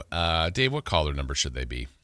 Let's go. Caller number. You know what? Caller number 1. Quickest too. Gotta be as quick. Is he touring? I thought he was having all kinds of personal problems. Like he rebranded as he's found religion or something. And I thought he had It's gonna be a special show. 916-339-1140 or 1-800-920-1140. The first caller, be fast. Oh, that's Russell Brand. Never mind. Oh. Never mind. Wow. Yeah, two totally different people. They're both comedians named Russell. It's not Westbrook. It's not Wilson. It's not Kirk Russell. It's not Bill Russell. Russell Peters. The crying won't stop. Real or fake? That sounds real. That's fake. Ah. All right. We need to look at last night in the NBA. We talked at length, and if you missed it, please do check out the YouTube or the Sactown Sports app. You can see not only the entire visit with Sam Amick, but also we spoke about it at length at 7 o'clock. The Kings and the tanking. We expect no recourse from the NBA. It's stupid that we're even having this conversation. Look, dude. Honestly, if I'll actually, you know what, Jason? I'll pull back the curtain on this because this is, I think, the truth. If the Kings had actually done something tanky, and this is a real thing, and I thought they did something tanky, I would really be struggling right now because I always want to tell the truth and I always want to be transparent, but I have no doubt in my mind they would be incredibly sensitive about this. This would be a thing where it would be an argument off the air where I would get a phone if I said, yeah, I really think they did tank and here's why. And, if they get fine, I'm getting a phone call and we're going back and forth. That is a fact. But I'll never lie, whether I'm for or against. And it's not just me defending my hometown club, although I am, and it is. That was nothing. That was literally, I know it sounds funny, but it's like, dude, our coach just screwed up. That's our defense, but it's as good a defense as any. And they took the lead and they're 7-9 in their last 16. And they have a better record than the Warriors in that stretch. And what are we doing here? It's just so stupid. It is. And we talked about, again, it's the narrative that's out there. So now anything that can be at least put into that box, you're like, see, look what this team did. Look who, that guy probably could have played. Or look at this decision by the coach. Why wouldn't they have called a timeout there? Why did that guy who is a 95% free throw shooter miss one? Because things happen. Mistakes happen. It just feels like I think I like that. I do in one blanket statement like that the league is aware of how things are going and the perception about things. But sometimes I think they're too hyper aware and too reactionary to that. Much like I said this before about the draft lottery. It's like this year is an exception. There are a lot of teams that are not doing well, and this is supposed to be a great draft. You still have a lottery system that doesn't make it that conducive. It's not a foolproof thing. And now they're going to make it even trickier or harder or more convoluted. I just think personally, I think they're overreacting to that. And you can't go too far, and nobody wants to have that conversation right now. But here's the thing: the worst teams should get the best picks. And if you're a team that could be significantly better, it's not conducive to your business to just purposely go from a 45 to 50 win team all the way down to, next to nothing. It's bad for ticket sales. It's bad for fan morale, and it's bad for the team itself. It's unfortunately the NBA. Look, baseball plays 9 guys. All right. They have rosters of 25. The NFL is a roster between 50 and 60, and they're playing 22, 11 on one, 11 on the other, special teams, all that fun stuff. Yes, the quarterback is a hugely massive position, but there's no sport that consistently can have a team change its fortunes quickly more than the NBA for a couple of reasons. One, any player on the floor plays both offense and defense, and any one player on the floor is 20% of the entire team on the floor at one time, meaning they have a chance to make a huge difference. Secondly, in football, you're, 24, 23, 22 when you come in the league. A lot of times it takes you a while to ramp up.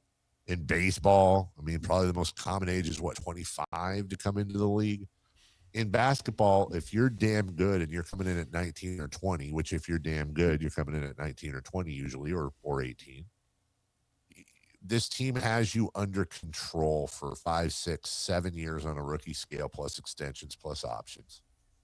Then you have the chance to, if you had them their whole career, you're talking about 14 years of this player playing at a pretty damn high level. So it's unfortunately the draft in the NBA, the fact, by the way, it's only 2 rounds as opposed to the NFL or baseball.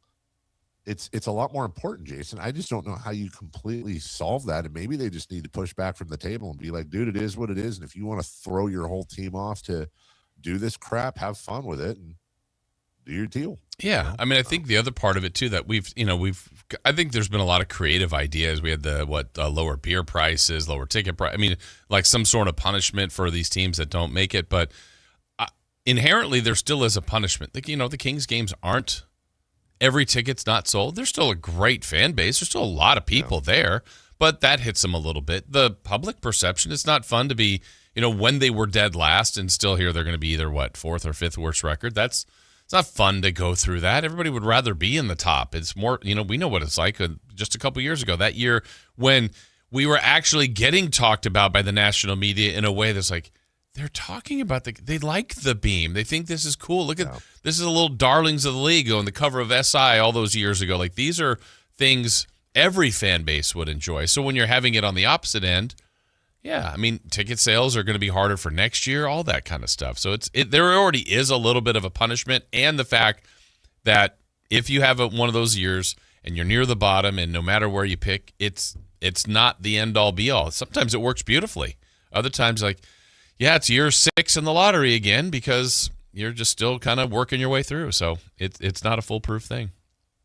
Well, when you look at the standings, you were talking earlier about the Hollinger, the haves and the have-nots or have-nots or whatever they call them. Like you can go 9 deep in the NBA on the top side.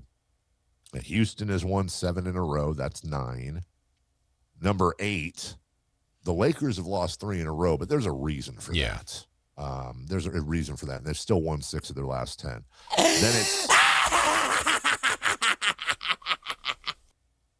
Then it's going up past that. Cleveland's won 4 in a row. Next team's won 3 in a row, 10 in a row, 4 in a row, 1, 2, and then the Thunder have won 7 in a row. You go to the bottom. Let's just go bottom 7. Memphis has lost 6 in a row. Number 6, Dallas, 6th worst, 2 in a row. 5th worst, Sacramento, 2 in a row. Utah's lost 10 in a row. Then there's Brooklyn winning 2 in a row. They're like the pseudo Lakers. And then the Pacers have lost 3 in a row, and Washington's lost 7 in a row. So it really is a tale. It is a tale of 2 leagues. But look, dude, I don't know. What they're proposing right now doesn't sound great, man. Yeah. It does not sound great. You do, as we talked about, though, you have teams ramping up. The Thunder have won their 64th game of the year. The Spurs have won 60. That's crazy. Too bad they don't. Why don't they have a comeback team of the year, Jason? Oh, they'd be it for sure. Yeah. My goodness gracious.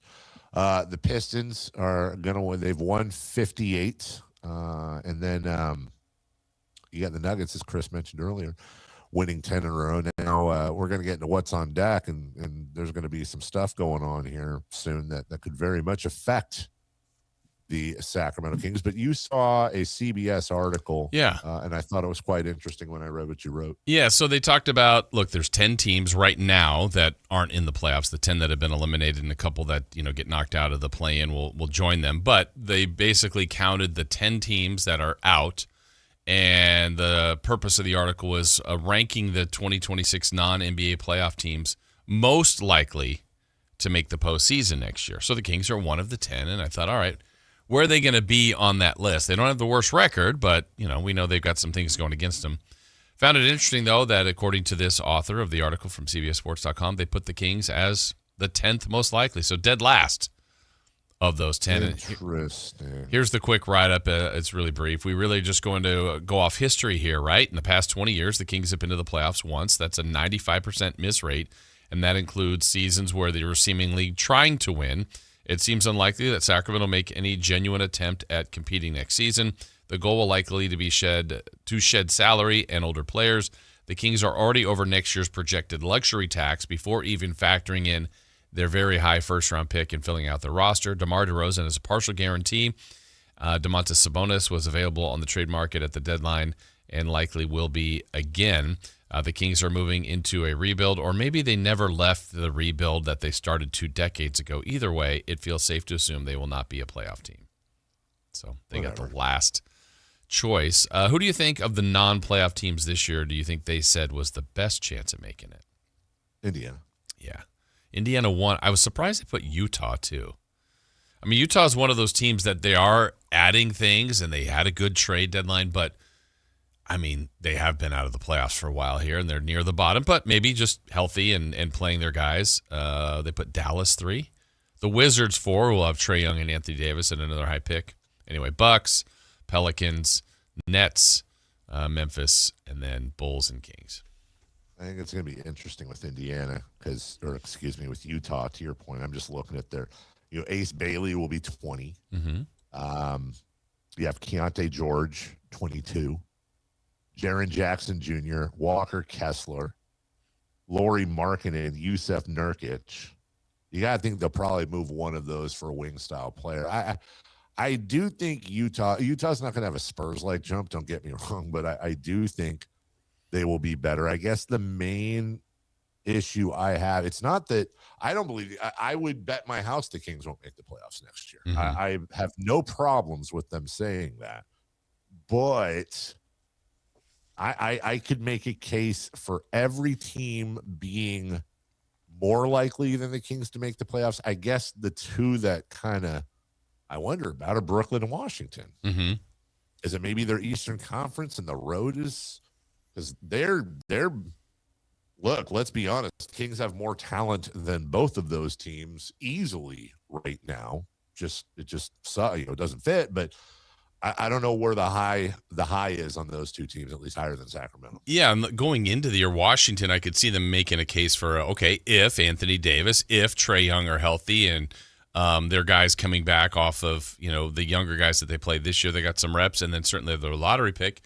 I can maybe buy that one. Brooklyn they're all young players, and there's not a lot of stuff there right now that I still think they're one of those teams we got to the lottery, we get some high lottery picks.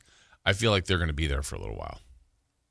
Yeah, I do too. I think, which is strange because you look at what I honestly look at what if we just mentioned if you had comeback teams of the year, which actually I guess you know what, maybe that award weirdly I think goes to executive of the year.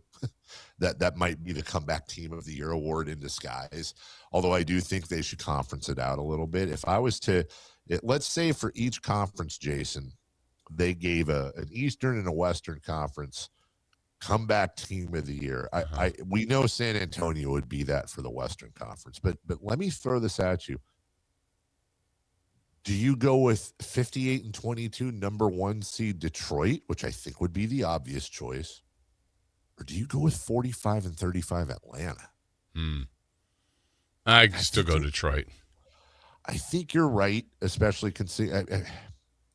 Here's my thing, though. Detroit was 44-30. Well, Atlanta was 40-42 last. Why do I feel like Atlanta took a bigger jump this year than Detroit? I'm sure I'm wrong, but I did not expect Atlanta to be doing this, and it actually seems like for the first time in a long time, they're doing very smart things. Mm-hmm.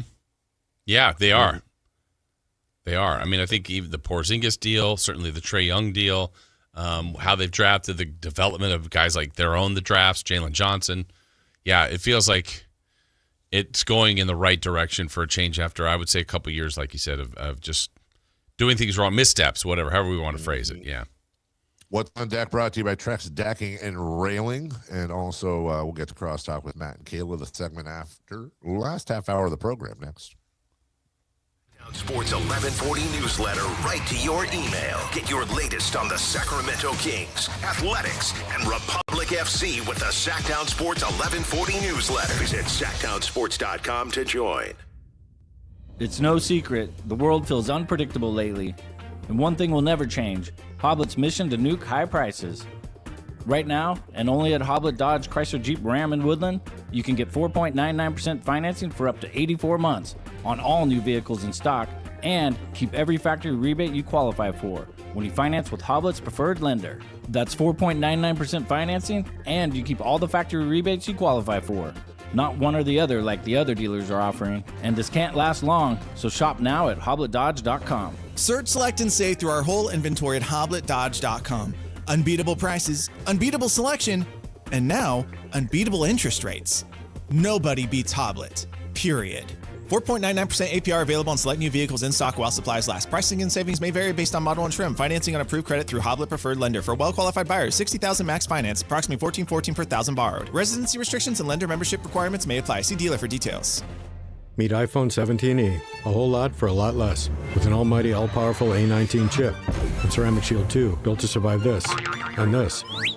And a 48-megapixel fusion camera with 2x optical quality zoom and next-gen portraits. And double the starting storage of iPhone 16e. And long-lasting battery life for hours of watching the studio. That's the dream! And it comes with Apple Intelligence. And you can charge it with USB-C. Or with MagSafe accessories. And a whole lot more. All for a lot less. Get the new iPhone 17e at Verizon today.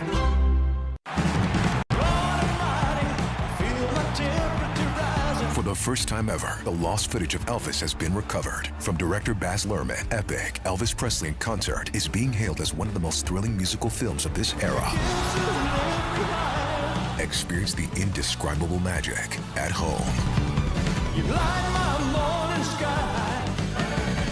Epic Elvis Presley in concert. Available now on digital. Progressive knows that for business owners, vacations hit different. But hey, at least you finally took a vacation. And look at that. You only answered 53 calls, 84 emails, onboarded one new hire, and covered for Chris while he's out on paternity leave, and you did it all from a kayak. Because you, my friend, know how to relax. All right, you may not know how to take a day off, but you do know both your personal and business auto insurance needs can be covered in one place with Progressive. So at least that's relaxing, right? Progressive Casualty Insurance Company and affiliates, not available in all states or situations. Pump up the volume. Business moves fast. Orders roll in, deadlines close in. When you ship with USPS Ground Advantage, you can keep up with confidence. Every package stays in our secure network from dock to door. And with nationwide reach, dependable tracking, and upfront affordable pricing, you get built-in peace of mind. You run the business. We run the routes. Visit USPS.com/Ground Advantage to learn more.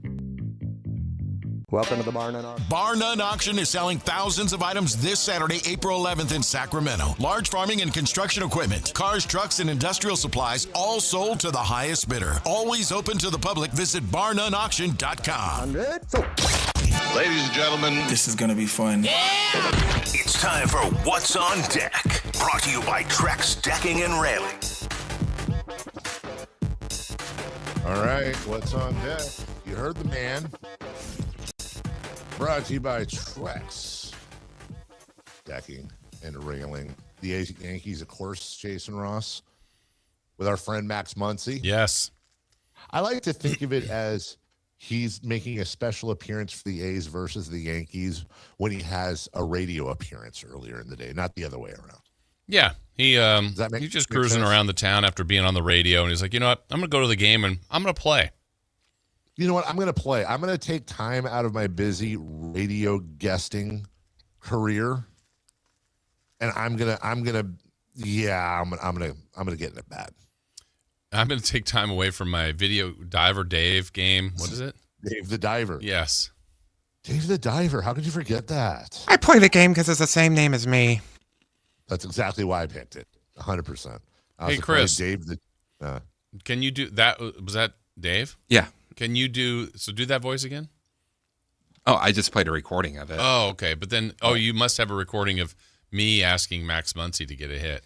Gee willikers, Mr. Muncy, we play this game where we try to get hits, and golly, would it be fine if you just got one for me? I was thinking yesterday when Frank was in studio, Jason, I was thinking, I had this thought later in the day.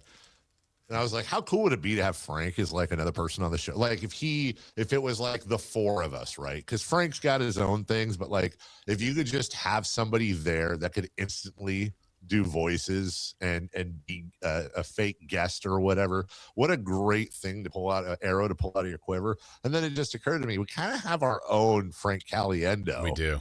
And Christopher Laud. Like, do you have a recording of me asking Max Muncy about Dave the Diver? Yeah, but it's weird because he kind of sounded a little different. Oh, did I? You should play this game called Dave the Diver. It's really fun. I got it on my sound deck, and you can get it on any platform. Sound deck. Okay, but then like Steam Deck. Yeah. But then like, what about when I get excited about the Netflix show Dinosaurs? Dinosaurs! I love dinosaurs. Oh, speaking of Netflix. Wait, what? Okay, sorry. I just watched this last night. They had the documentary on that chess scandal from a couple years ago where they said the guy was cheating using a device.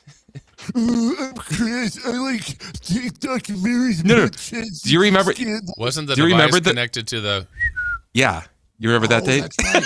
No, it was in his beehole. I remember this. It vibrated. Right? You have to check it out. Oh my God! I can't, have to. Oh no! Were you laughing? I will say it's like one of those ones where you're like watching a documentary, like, okay, I know where this is going, and then like, oh, wait, what? And then you're like, okay, now I know where it's going. And it's like, wait, what? Why are they doing this? So, Dave, you like to watch TV and learn, so. I do. What's it called? The Queen's Gambit? That's it for us. Thank you. Patrick Reed's 500 at the Masters. Someone else is under.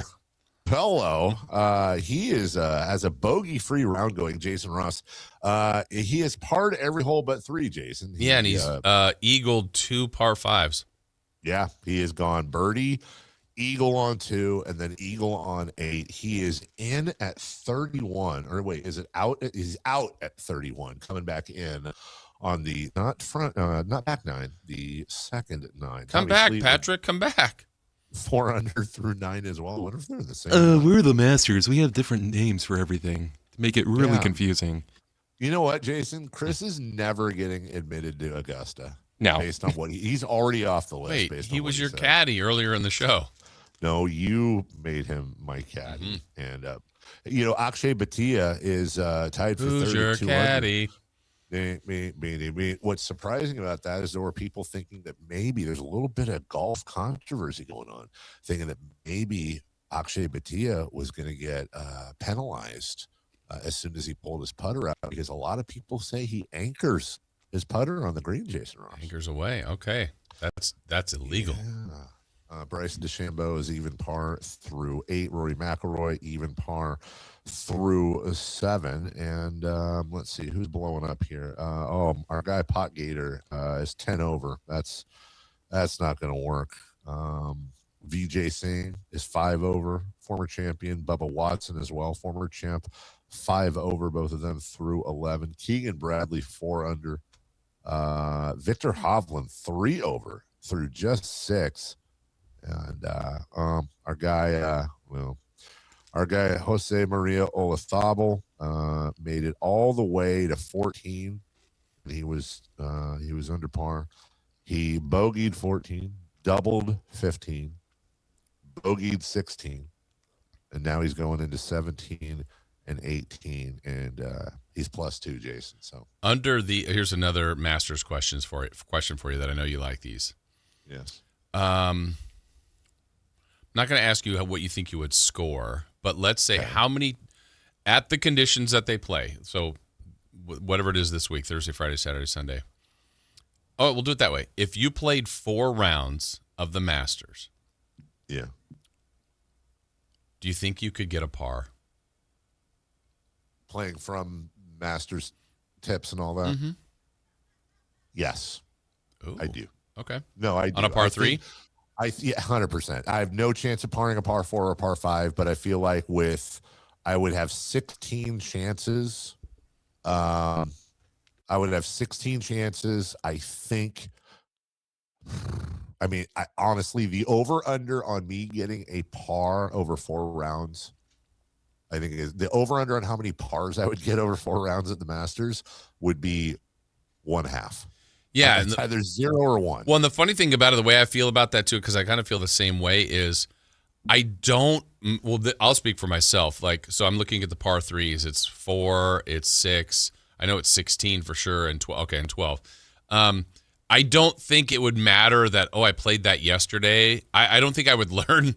Right. Because obviously pin placement is different. I think it would just be, did I hit the shot that time? And so in theory, you might do it the very first par 3. I mean, I don't know that you would, but you might. But it also might be, it took him 3 days and you finally got it. I just think did you hit the shot the one time you needed?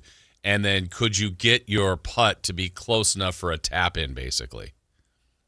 You're going to get 4 shots each at a 240-yard par 3. Ugh. So that ain't happening. That's the first one? That's the first one. That's no hole chance. 4.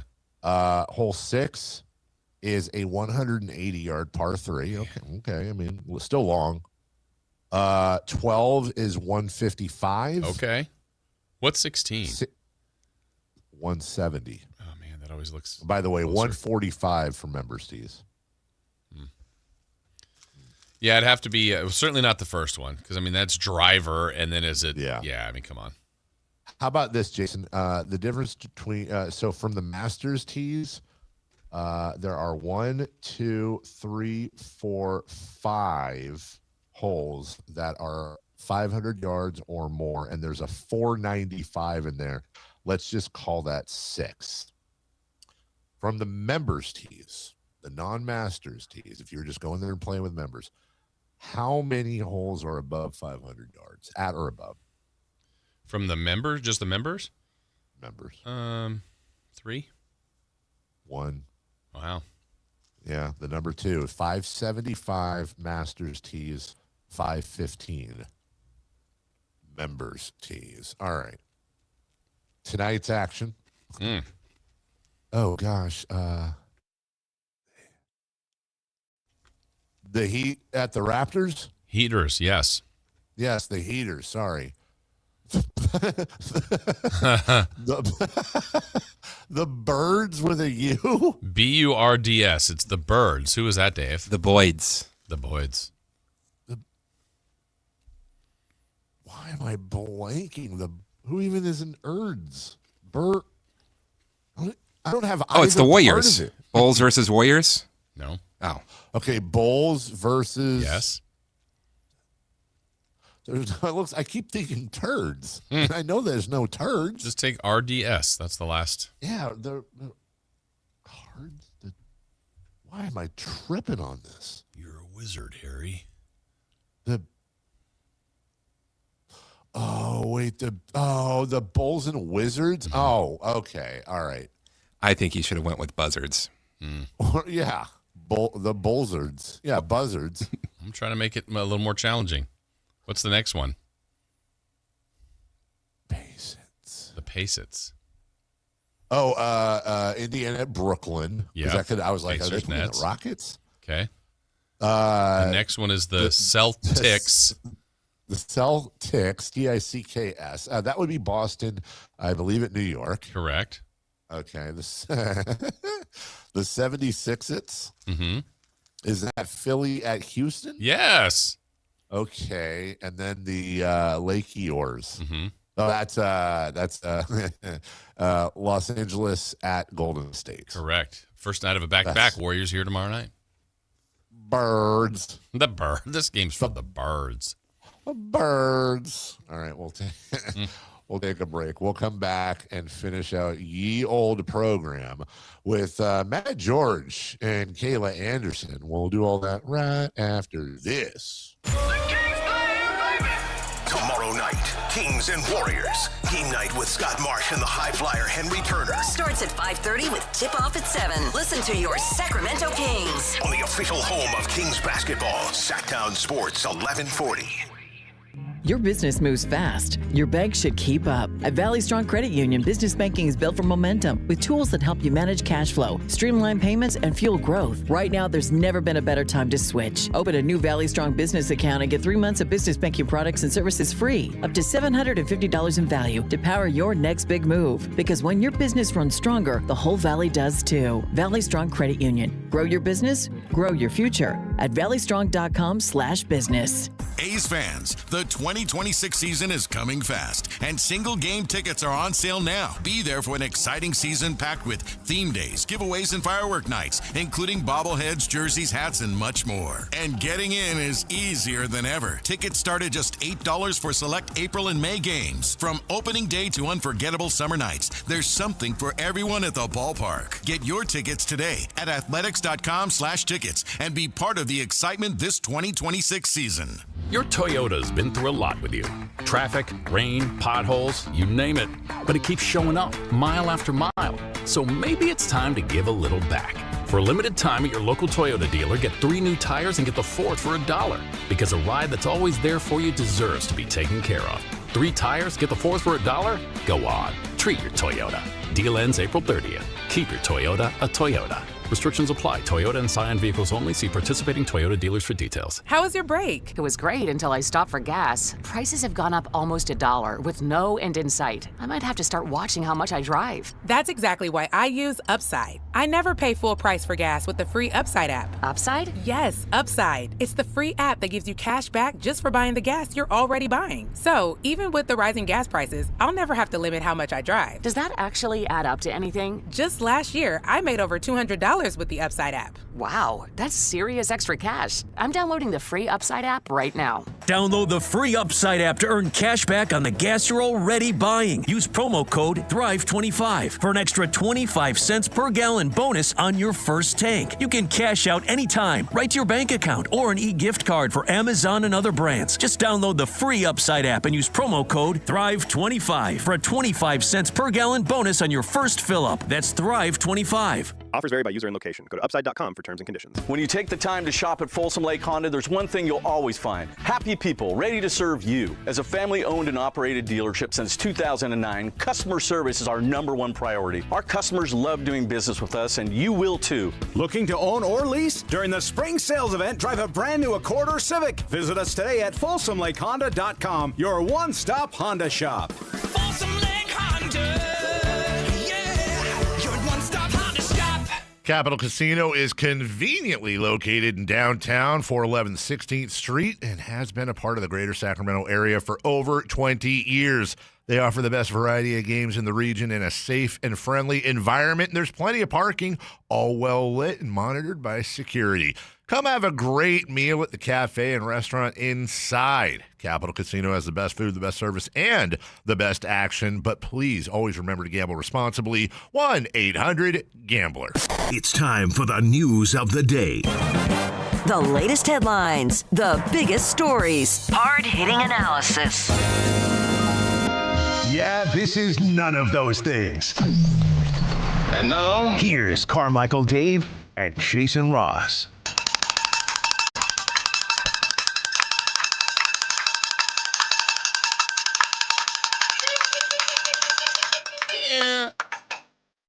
Hey now. Hey now. Hey now. And now. Hey, Kayla. You've changed. Thank you. Chris Watkins. Hi. One of my favorite people. How are you, buddy? Good. How are you doing? I don't think I knew Dave was with us today. Yeah. I'm here in spirit. That's wonderful. In the ether. It's not also been good that I keep saying that Dave is no longer with us. Yeah, that's not great. What brings you? What's going on with Kayla? Not feeling good? Kayla's on vacation. Yeah. She took a little weekend trip, so she'll be gone until Tuesday of next week. Okay. Well, Chris Watkins filling in. What's the shirt, Chris? Turn to your left, would you please? I'd like to see. It looks like you're wearing. It's just about everybody. We got DeMar front and center. Look at that. Who else we got? Malik over here. Keegan Murray, former Sacramento King, That's De'Aaron nice. Fox. You got Sabonis. Yeah, They're nice. Watkins always has the best King shirts. Yes. And it's not even close. One of the many reasons I very much have an affinity for Chris. Not only does he thank you so much. I love this segment. Chris Watkins, to be clear. I cannot stand Verlad, but Watkins is one of my guys, because he not only has the great Kings gear, not only does amazing work that so many people don't know or appreciate behind the scenes, but also he might be the only other guy at the station that can spiral as much as I can with certain things, whether it's temper or just going down rabbit holes. And I've always appreciated that about you, Chris. Game recognizes game. Thank you. I appreciate it. Like I think I'm fairly muted on the surface level, but when if you're going to give me 4 hours to just have free reign at some point, I mean, especially now that I'm here today with Matt, we're going to spiral. Matt gets me more upset than most people in this. Why? I haven't done anything yet. Matt, you do that. You have that knack. It's a talent. It's just something about his face, you know. Wow. It's just got that kind of look, you know? How you feeling, Matt? Matty-O. I was feeling great until about 5 seconds he didn't ago. know. He didn't now know. I'm concerned. Yeah. Matt, tanking and the Sacramento Kings. Yeah. Here's a leading question. How ridiculous is this whole thing? Hey, tune in starting at 10 a.m. to find out, or you could listen to last night's podcast or yesterday's show or the other times we've talked about it. But it's dumb, Dave. It's dumb. You know it. Yeah, we talked earlier. What about was it, that like, character? It's dumb. It's dumb, Dave. It's dumb. Let me tell you, it's dumb, see? Was that Larry? What's his face? Oh, no. It's dumb. It's dumb. I tell ya. Chris threw me off because he says my face made him angry. So now I'm concerned. Change your face, see? I just like how I think the thing I hate the most is that the amount of people that were like, team sources tell me. And I'm like, okay, so obviously the Kings are reaching out, and I'm not blaming the Kings for reaching out, like, at all. Like I said, it's not a rip on the Kings. It's a rip on the NBA that the Kings know that it's smart strategy to put the word out publicly to influencers in the media so that the NBA gets wind of it, when they should have just like made in a good world, they just make a phone call the next day and take care of it. But because the NBA is so wishy-washy in which way they go, they've got to reach out so people go, team sources say. It's like, dude, it's so garbage. Yeah. I agree. Great job, man. Yeah, see? Great point there, Dave. David? I do kind of have a bad habit. It's kind of my crutch right now, where I make a big long soliloquy and then throw it to the person, but without anywhere for them to go with it. So you just kind of say, yeah. I call that the Allen Styles. Yeah. Thoughts? He really got Sam earlier with that. Yeah, he did. I know. At one point, Sam was like, you threw a lot out there, Dave. 5 minutes later. Okay, so you guys are going to have a fun show today. Kayla-less show. Yeah. Yelling at each other. Will there be yelling? Will there be throwing of things? I think we could squeeze that in. Chris might make me cry, honestly. We could make that happen. I feel like we could squeeze that in. It doesn't take much. 12:45? Maybe 12:45. 12:45, I think we can cry. squeeze it in, yeah.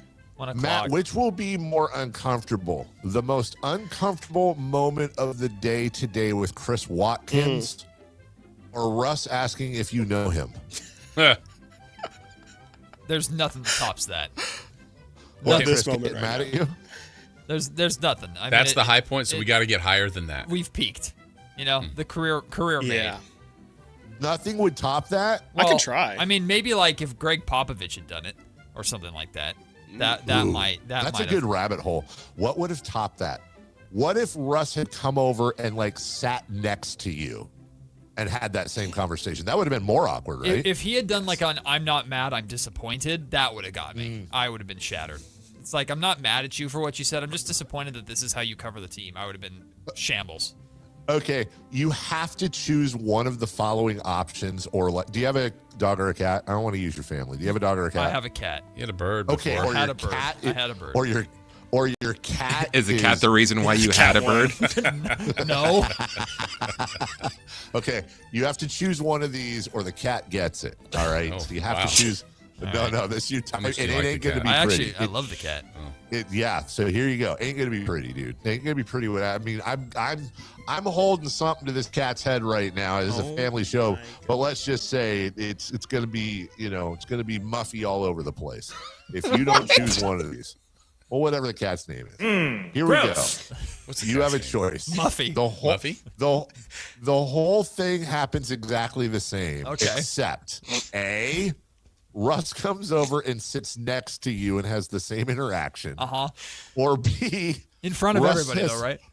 Or he what? He, like in front of everybody, like he steps down and just sits next to me. Okay. Everything's the same except point A, Russ comes over and does the whole thing sitting next to you and looking at you when he wants to talk to you. Yeah. Or B, he invites you, he makes you come up on the podium and sit next to him while he does the whole thing. Oh, B's way worse. Yeah, like he's his child, like it's Chris Paul and his kid after a playoff game or something.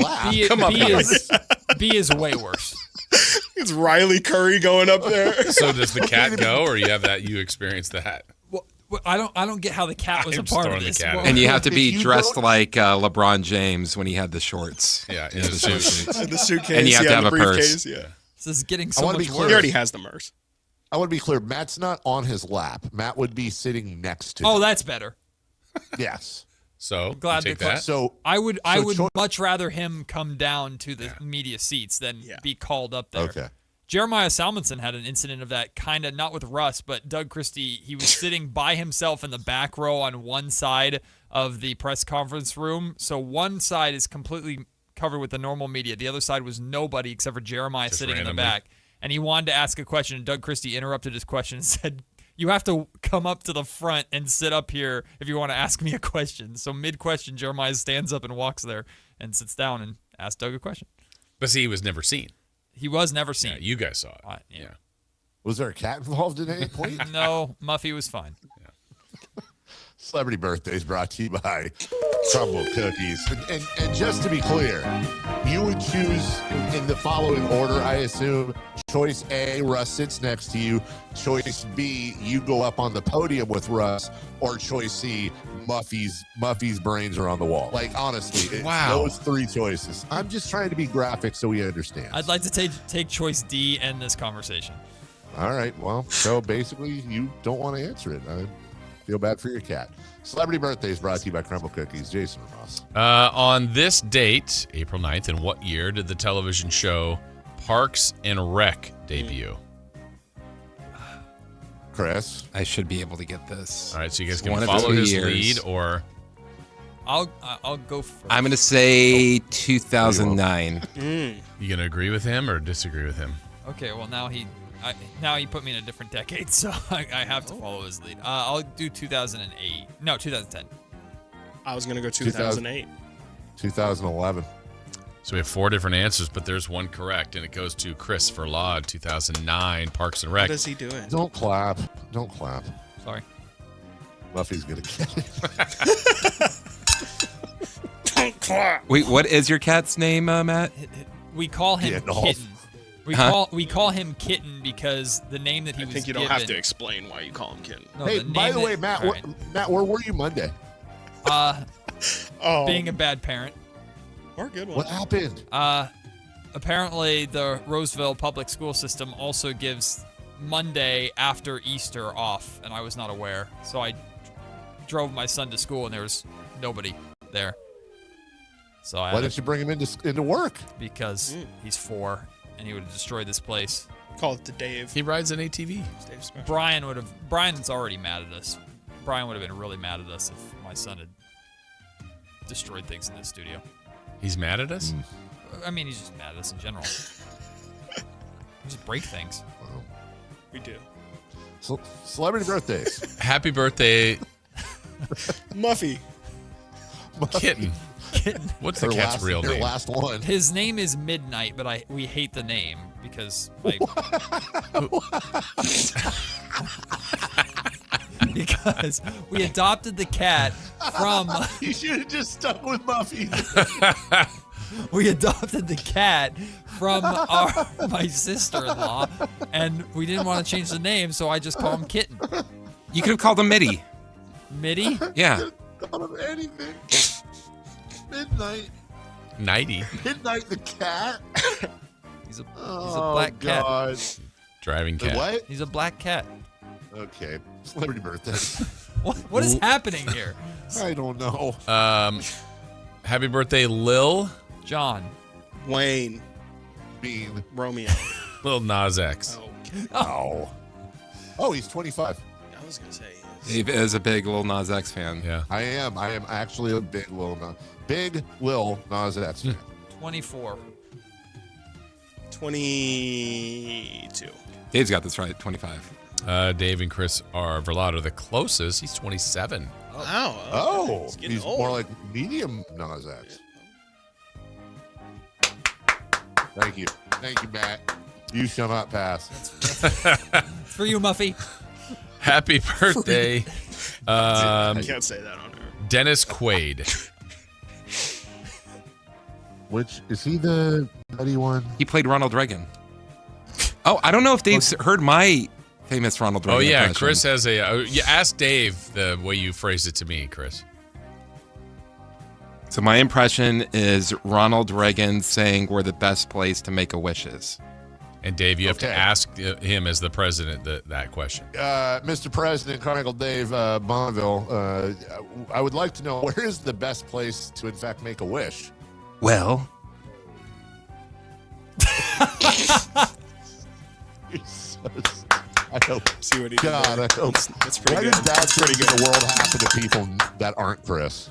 That's pretty good. All the bad things should happen to Chris, dude. All the bad things. Dennis Quaid. Oh, he's 74. 69. 76. 73. Chris Verlato is the closest, 72. Luis Arias. Hey, my guy today, birthday boy. 30. 29. 31.